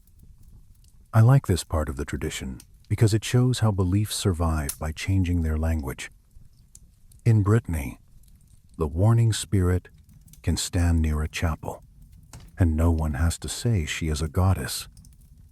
She can be treated as a sign, a strange visitor, an echo of older times. People can light candles in the church and still step carefully around the spring, still leave a small offering, still whisper an old phrase that their grandmother taught them. It is not contradiction. It is layering, like the sites we talked about before. New belief laid over old, and the old never fully erased. And now, with the echoes gathered, we return to Ireland again, to the most detailed part of the tradition, the way banshees communicate, and the way families try to understand. Because the banshee, in these stories, is not only sound, she is information. But gentle weeping means one thing. A structured keening means another. A piercing shriek means something else entirely. I want to describe these sounds carefully, without sharpness, because this is meant to be listened to at night, and your body should stay calm. So imagine the gentlest form first. It is like hearing someone cry in the next room, not loudly, not theatrically, but with a steady, tired sorrow. The kind of crying that comes when someone has been holding themselves together for too long and finally lets go. The rhythm is close to breathing. It rises with inhale, sinks with exhale. If you listened long enough, your own breath might start to match it. In the tradition, this gentle weeping often accompanies a peaceful death, usually of an elder, someone whose life has already begun to close like a book. The second range is keening in the human style, but lifted into something stranger. It moves high and low. It breaks. It trembles. It carries a melody that feels older than the language you speak. It can sound like a story being told through voice alone. Even if you cannot understand the words, The shape of the sound suggests names, places, years. Families who lived with this tradition said they could sometimes tell which branch of the family was being warned by subtle differences in pitch or rhythm, like a musical signature. It is easy to scoff at that, and yet, you know that feeling when you recognize a loved one by the sound of their footsteps in a hall. The mind is sensitive to patterns when it has practiced listening. The third range is the one people feared most. A shriek that seems to cut through walls, through distance, through sleep. The tradition says it warns of violent death, battle, murder, sudden catastrophe. I will not linger on the violence. What matters for our story is the helplessness, the sense that the warning arrives because something has already been set in motion. The shriek is not a threat. It is a bell. And it is not only sound. Sometimes it is a sight. The washerwoman at the river, the Banshee, the figure with pale, wet hands, scrubbing cloth against stone. The cloth itself becomes the message. A fine shroud, a coarse one, a piece of armor, a shirt with a familiar clasp, an embroidered symbol. In some stories, the stains never fully lift. No matter how hard she scrubs, that detail is so bleak it almost hurts. And yet it also feels true, because some things cannot be washed away. Some things remain as marks.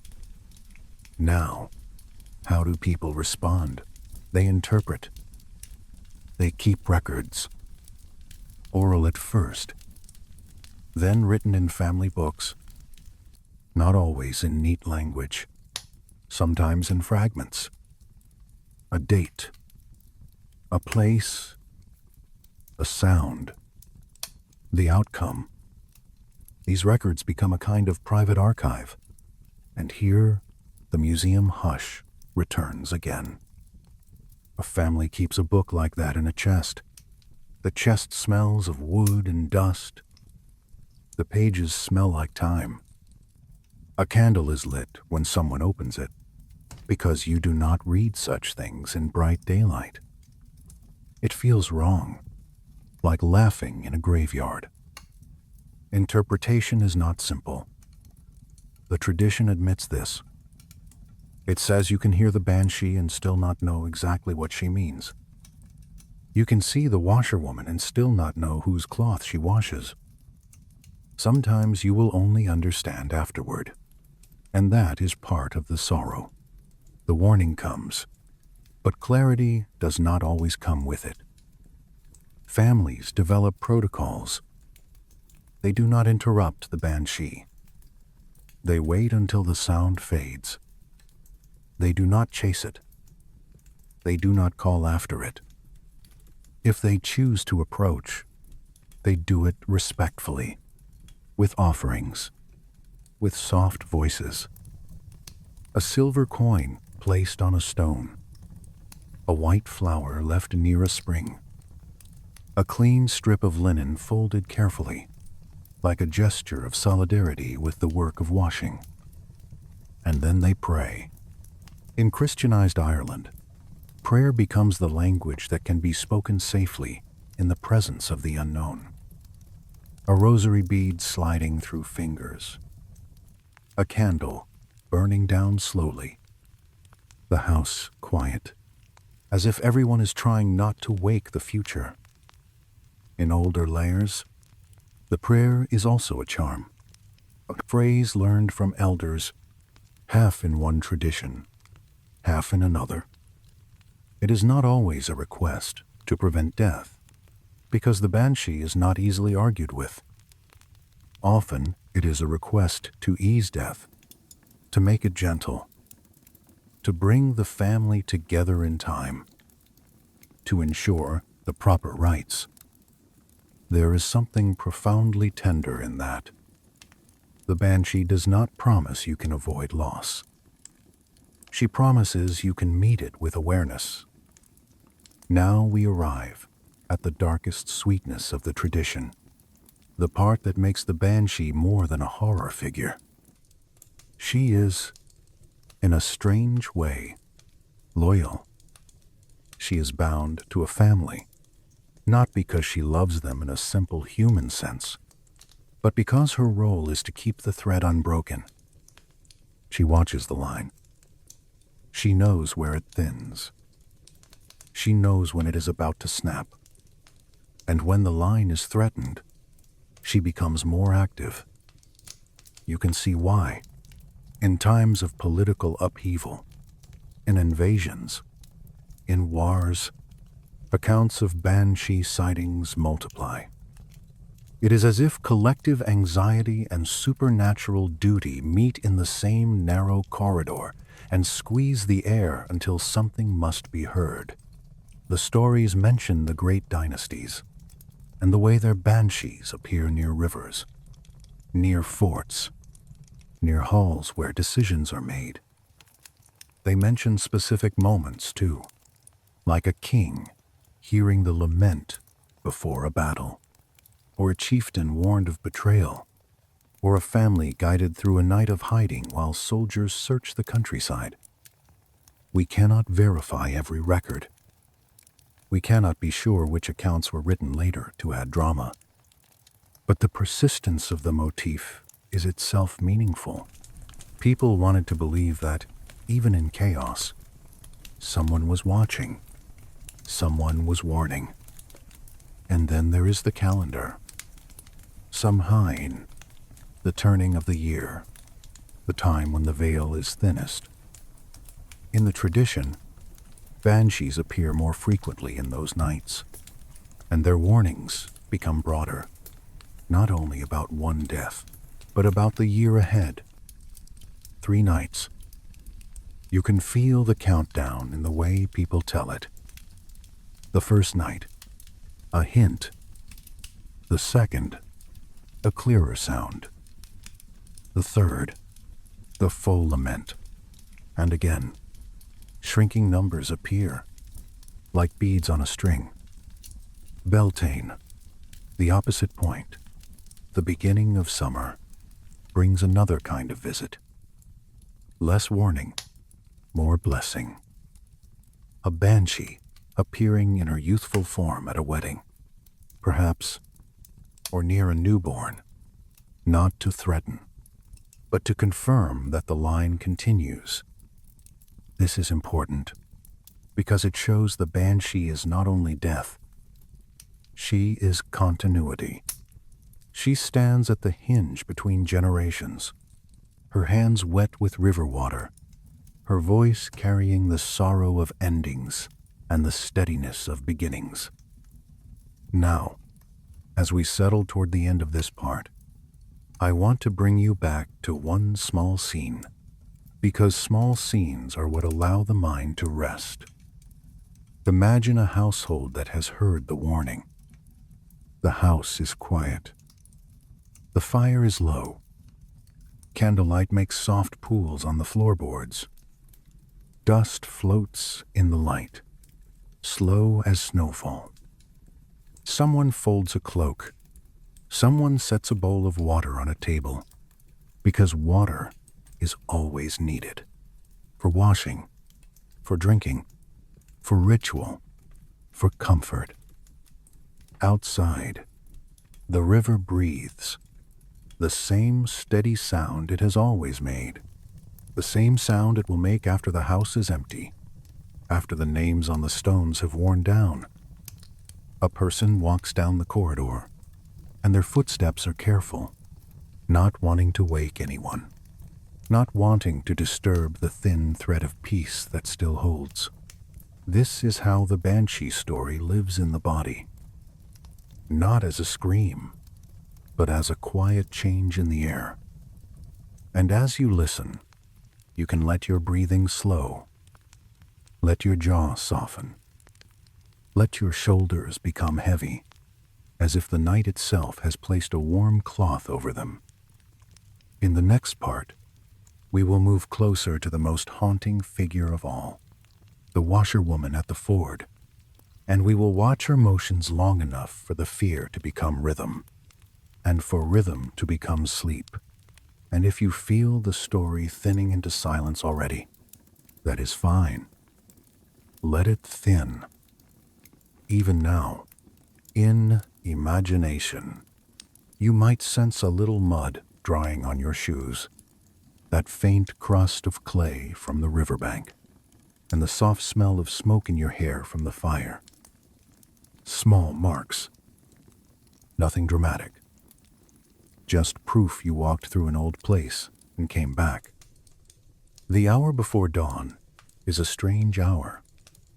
It is not quite night anymore, but it is not morning either. The air holds its breath. The world looks unfinished.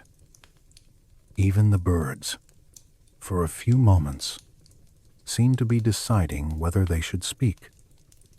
If you were standing here with me, we would be near a river ford, because the old stories love a ford the way the mind loves a doorway. A ford is not a bridge.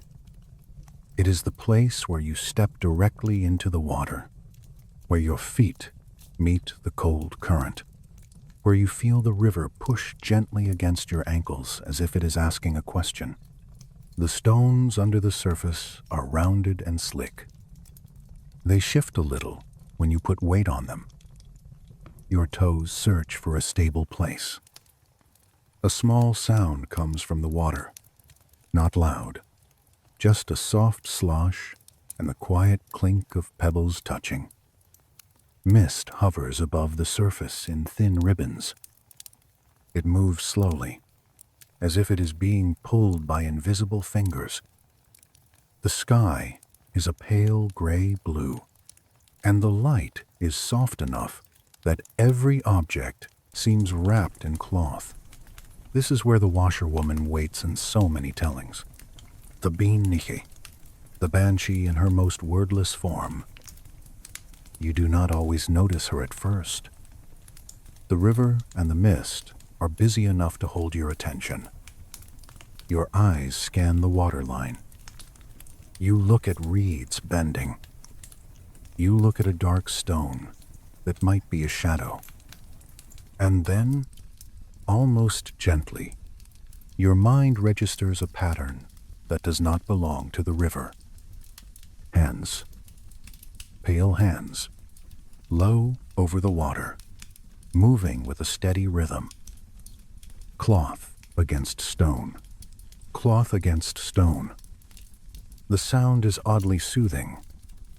It has the same kind of repetition as rain on a roof, or a broom on a floor. It is the sound of work. It is the sound of someone doing what they must do, without drama, without hesitation. She stands knee-deep, sometimes deeper, depending on the story. Her robes are a gray-blue that seems cut from storm cloud and river light. The hems look wet, but never drip. Her hair is long, and it floats around her shoulders as if the air is thicker than air, as if she is underwater even though she stands in a stream. Her age is uncertain. You cannot settle it. If you look from one angle, she seems young, almost radiant, with a strange, calm beauty. If you shift your gaze slightly, she seems older, lined, tired, a face shaped by grief that never ends.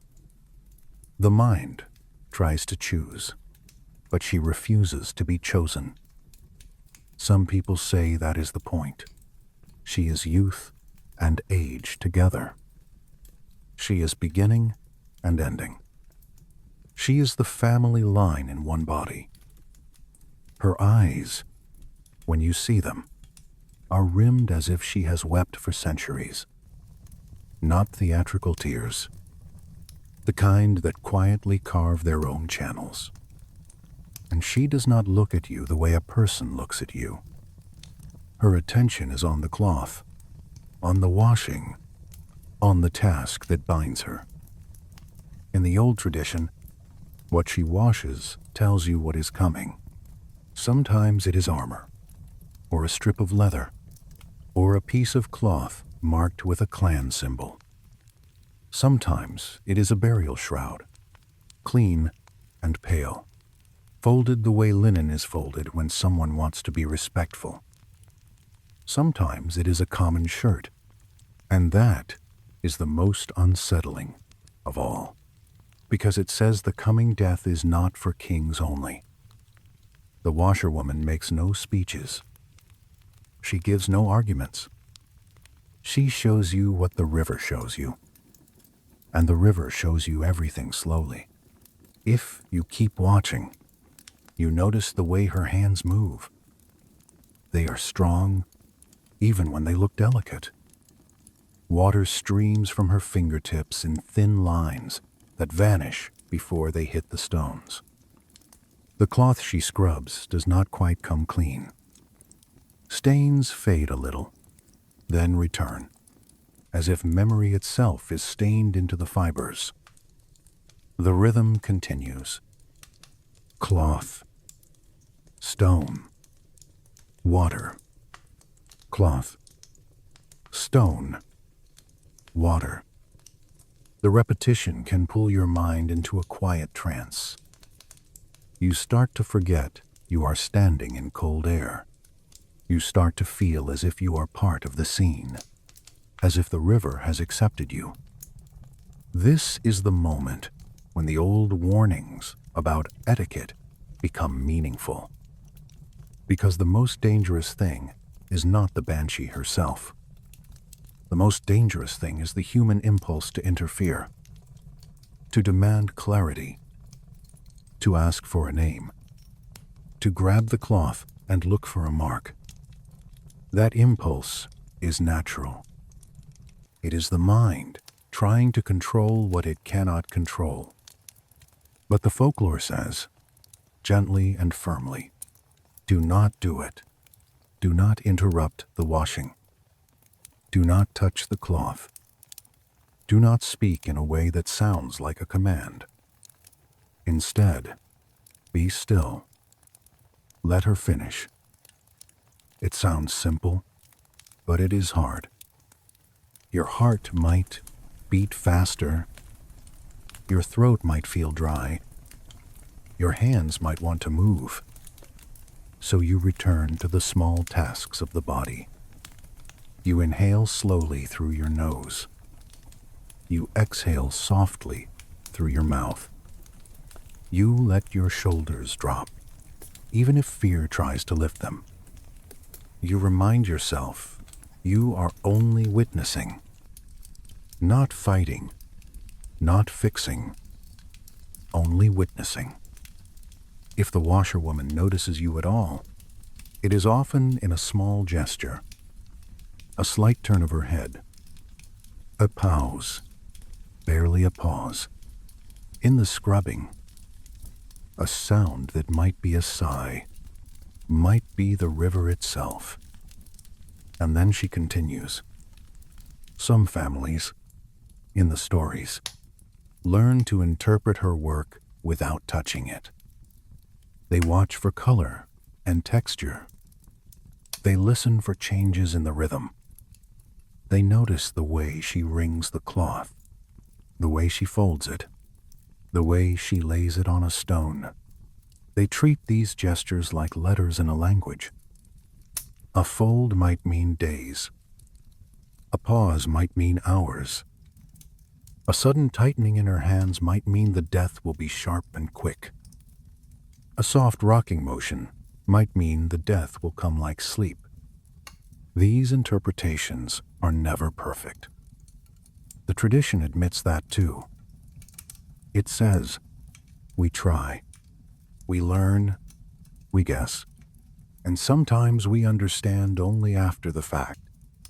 There is humility in that, and that humility is part of why the Banshee is feared and respected, because she is not here to satisfy curiosity. She is here to announce the shape of fate. Now, there is another layer to the Washerwoman stories, and it is darker in a quiet way. Sometimes, the lore says, if you see her washing, you may also see your own cloth among the garments. Not always. Not every encounter. But the possibility hangs there like mist, and it teaches you a certain gentleness. It teaches you not to assume you are an observer outside the story. It teaches you that we are all inside the same river. This is where the Celtic idea of fate feels heavy, not as punishment, but as inevitability. A thread that will end, whether or not you stare at it. So, what do people do after such an encounter? They go home. That is the part I love, honestly, because it brings the myth back to the hearth. People return to ordinary rooms. They step onto a wooden floor. They shake water from their shoes. They wipe mud from their ankles. They close a door softly. They do not run around shouting that they saw the other world. They speak in low voices. They wake an elder gently. They light a candle. They check on children. They begin the rituals that exist because humans need ritual when they cannot change an outcome. They pray. If they pray, they call a priest. If they can, they send a messenger to a distant relative, because family should be gathered when a thread is about to snap. They prepare clean cloth, because clean cloth is used for everything. For bandaging, for wiping a brow, for wrapping a body, for offering at a grave. And through all of it, the same motifs return.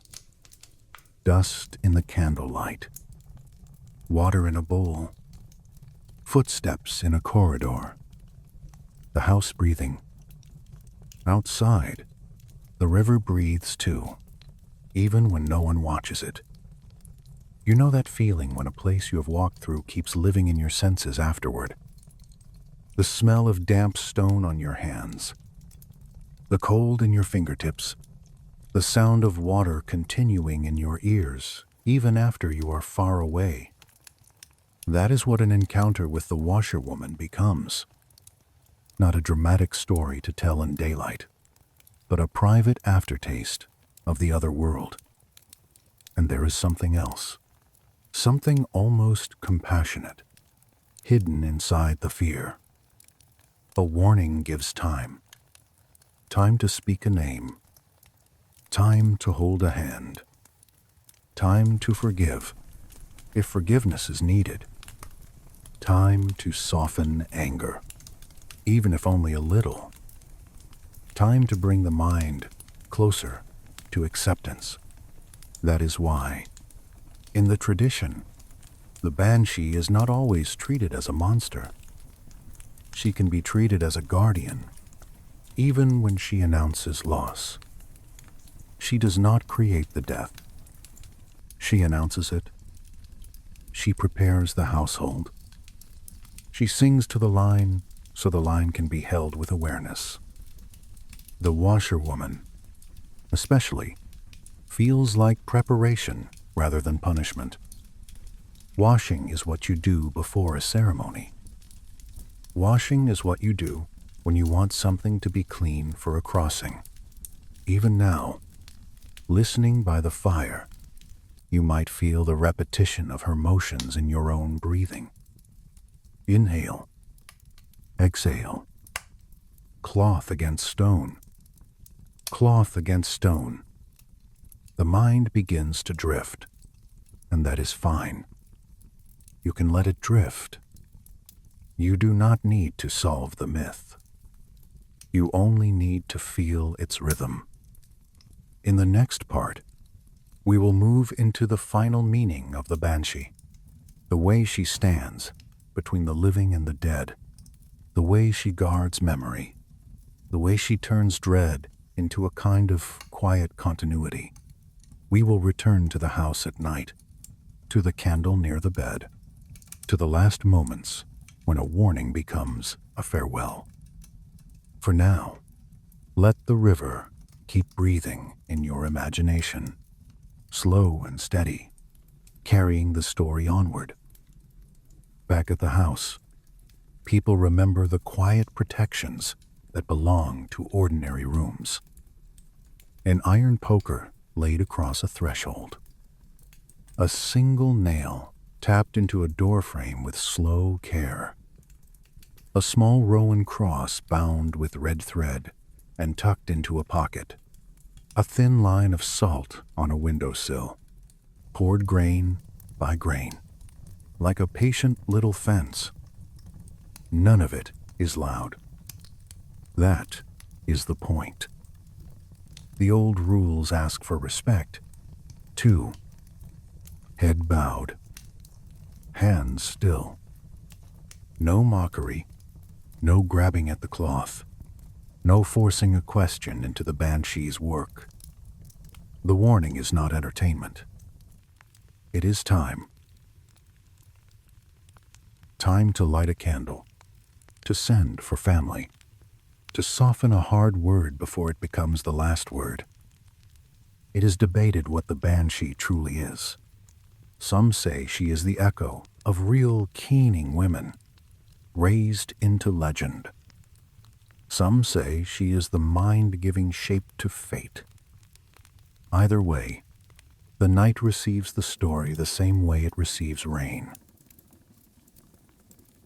Quietly, in the next part, we will step from warning into farewell, and let the Banshee become a bridge between breath and silence.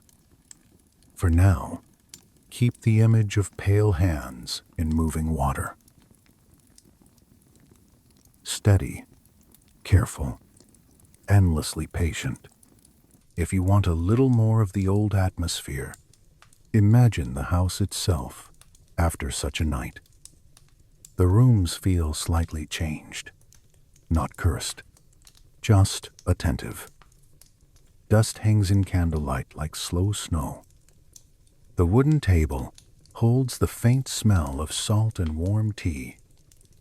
A cloak dries by the hearth, the fabric giving off a damp, grassy scent. Footsteps move softer than usual, as if each person is trying not to startle the air. Outside, the road is dark.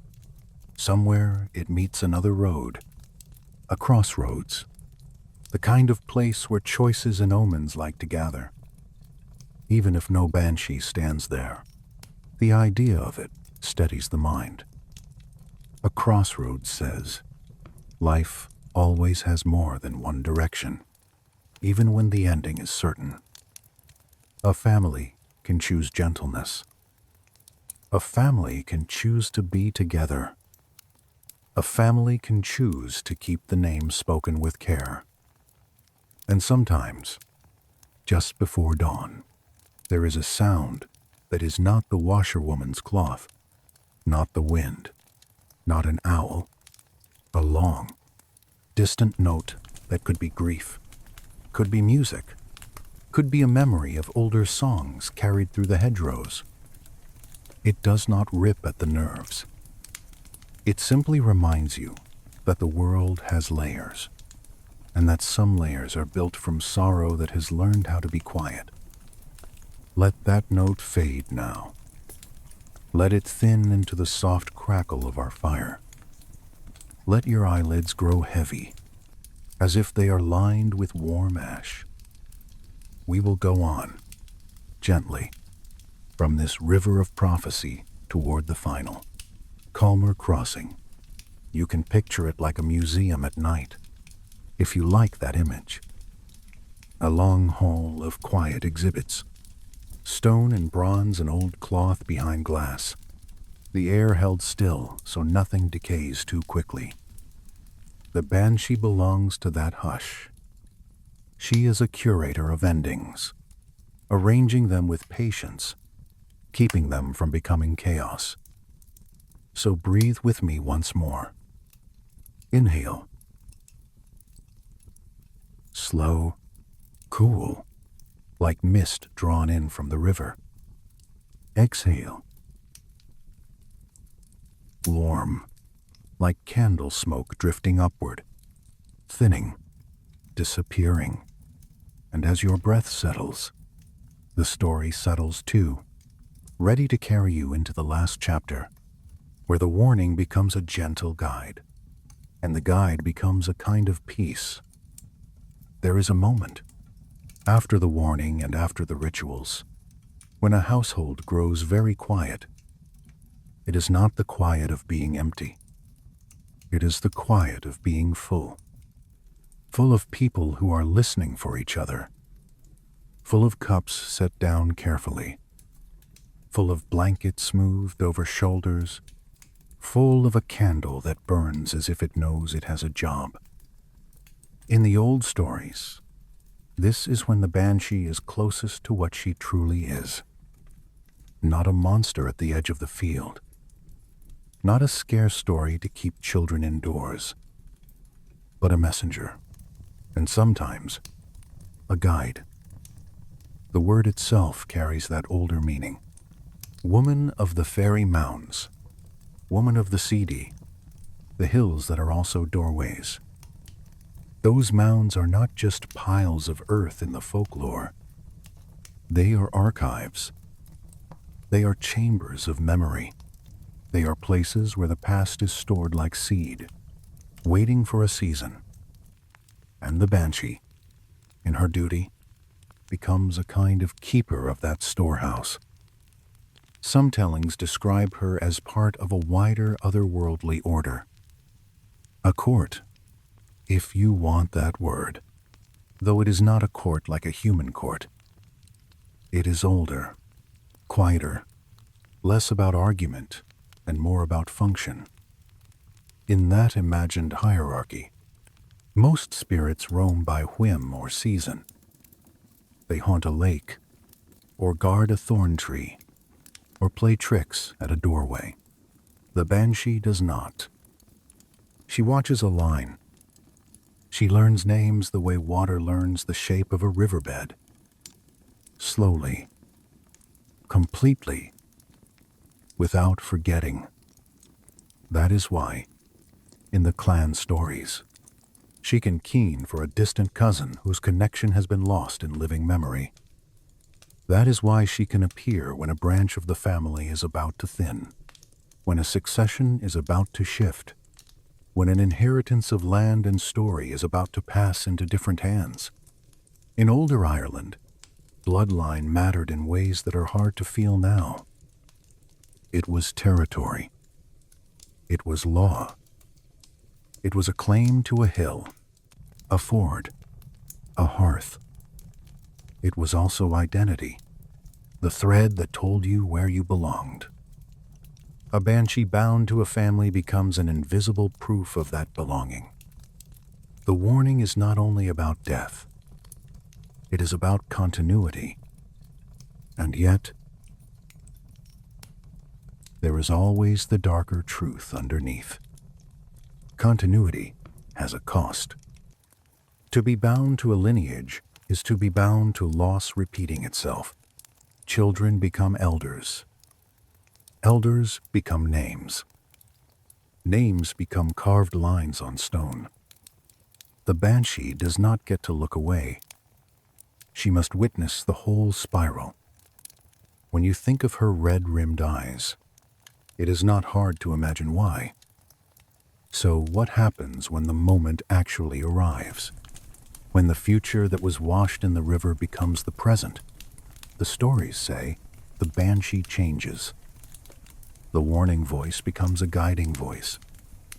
The presence that stood at a distance comes closer, not to frighten, but to escort. There are traditions that speak of her appearing at the edge of a bed, in the corner of a room where the candlelight does not reach fully. She does not fill the space with terror. She stands like a shadow that is careful not to step on anything. Sometimes she sings, not always. Some families say her voice is too beautiful to be resisted, too sad to be endured, and yet it does not harm. It softens the boundary. It makes the last breath feel like a crossing rather than a collapse. If you were standing here with me, you might hear it as a low, wavering tone, like wind moving through grass, or like a distant woman humming while she works.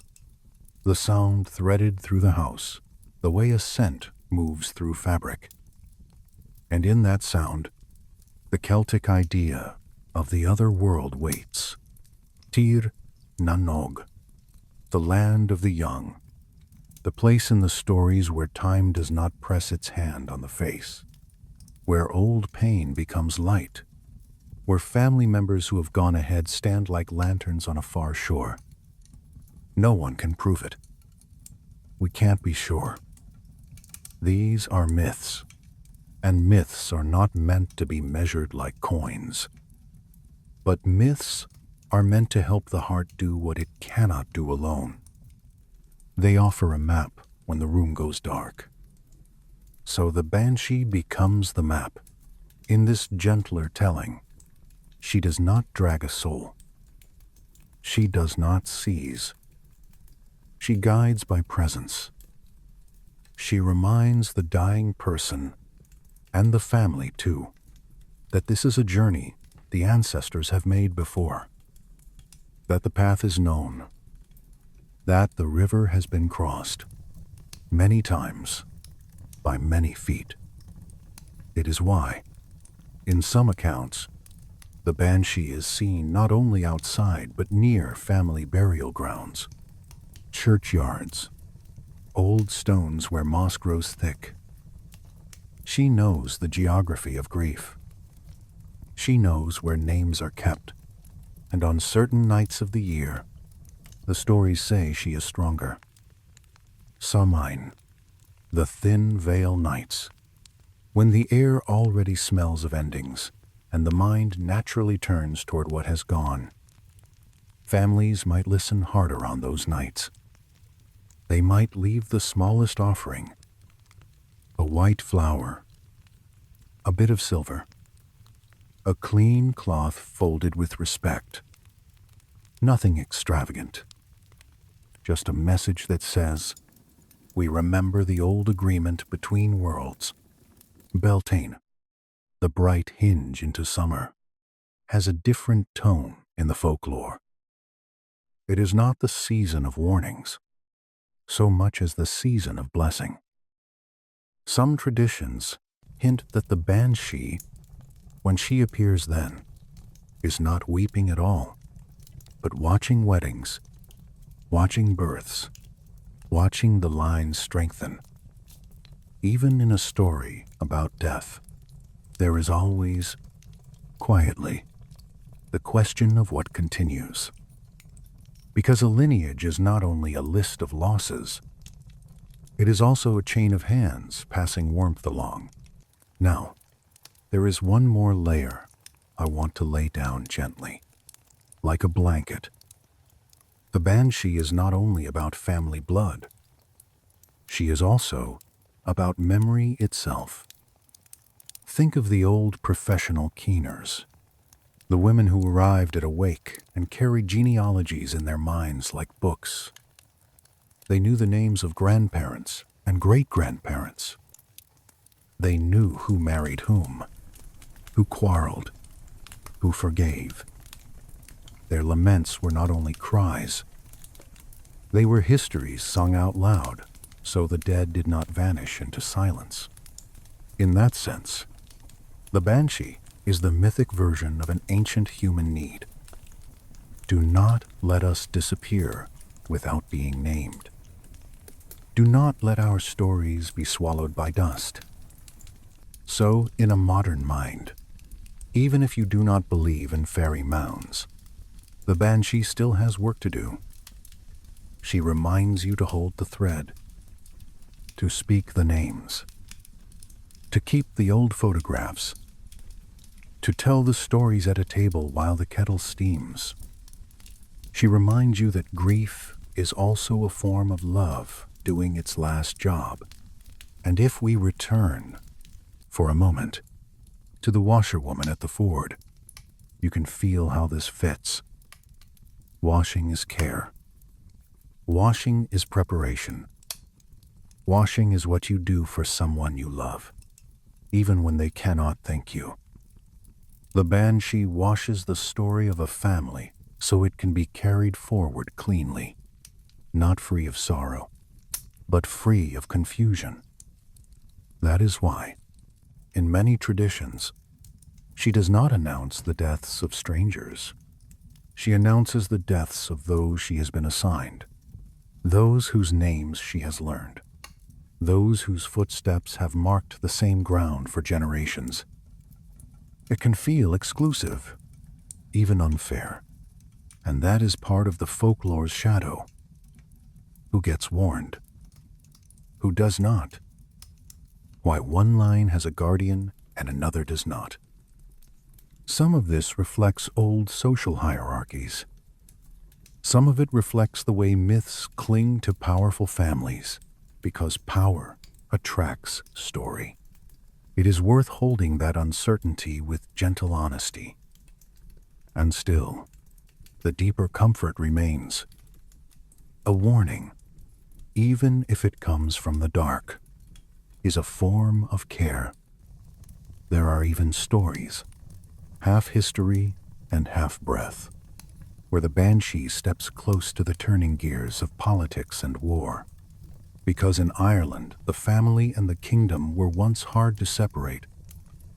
A chronicler will write, in a careful hand, that a king heard a lament before a battle.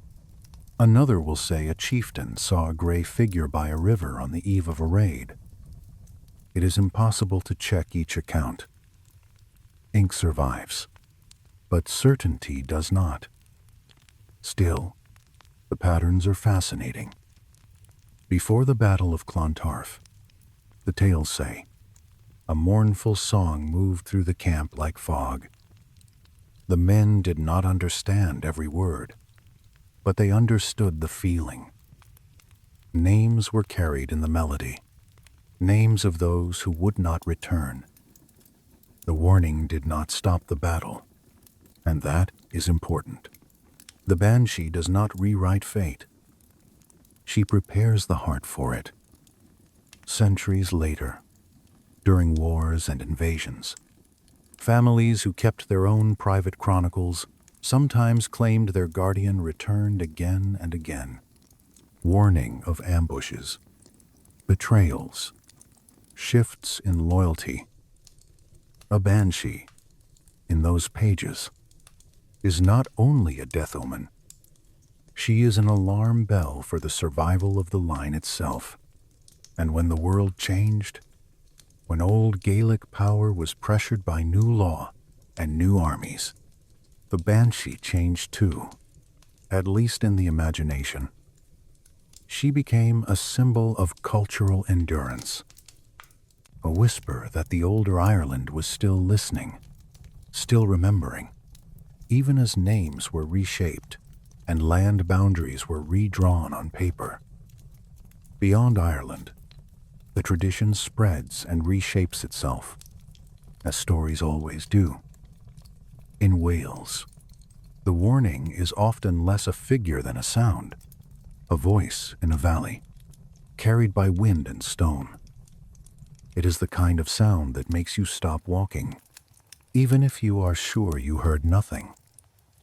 Welsh tales sometimes treat the cry as a community omen, not only a family omen, because a village in harsh terrain survives together or not at all. In the Scottish Highlands, the Banshee becomes clan-shaped. She appears on castle walls, or on a moor where heather bends under rain. The warning becomes part of the clan memory, passed down like a song that children learn without knowing why. It makes adults quiet. All of these variants carry the same central ache we want to know. We want to be warned. We want to feel that loss is not random. I've always found it strange that the myths rarely promise rescue. They promise preparation instead. They offer not control, but a softer landing. That is why the etiquette matters so much. It is not only superstition, it is a psychological instruction.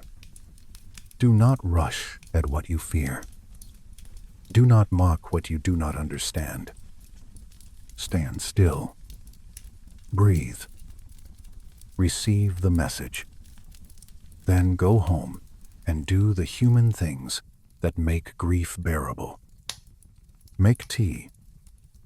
Warm bread. Wake the right person gently. Tell the truth in a quiet voice. Because these stories were lived for centuries, not only told, they come with practical details that feel almost tender in their realism. A woman lays out clean linen, because linen will be needed. A man checks the gate latch, because there will be visitors. A child is held closer than usual, because love becomes urgent when time becomes visible. Even the animals seem to notice. Dogs move nearer the hearth. A horse shifts in its stall, exhaling warm air into cold darkness. The world becomes one long, listening ear. If the Banshee is present at the end, the tales often insist she does not linger for drama. She stays only as long as she must, and then she withdraws back to her mounds, back to her river, back to the places where the veil is thin. That withdrawal is part of the comfort, too. It suggests that death is not meant to be an endless haunting. It is a passage. The living remain. The dead are guided. The world continues its slow turning.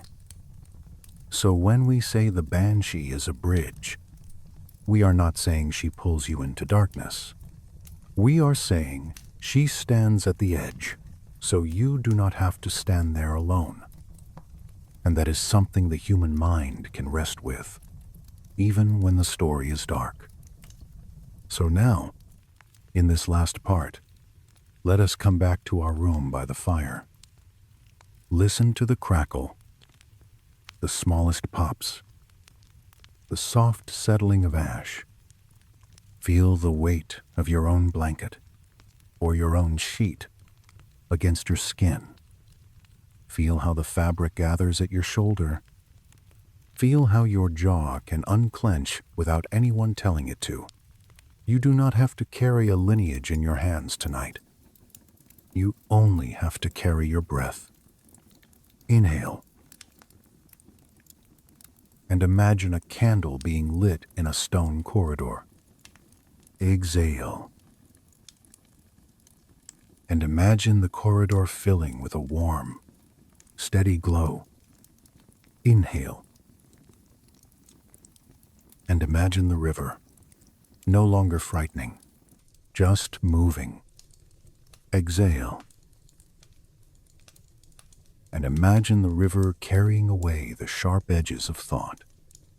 If a Banshee were here now, she would not shriek. She would not demand attention. She would be a presence at the edge of the room, respectful, quiet, letting you rest. And perhaps that is the final secret of these stories. They take the most frightening certainty in life, the fact that every thread ends, and they wrap it in ritual, in song, in a kind of communal tenderness. They turn dread into a slow candlelight, and they make the unknown feel like a door that opens onto a softer place. So let the river breathe. Let the dust drift. Let the museum hush settle in your chest like calm. And when you feel yourself slipping toward sleep, let it happen without resistance. the way a leaf floats down to water and does not argue with the current. Good night.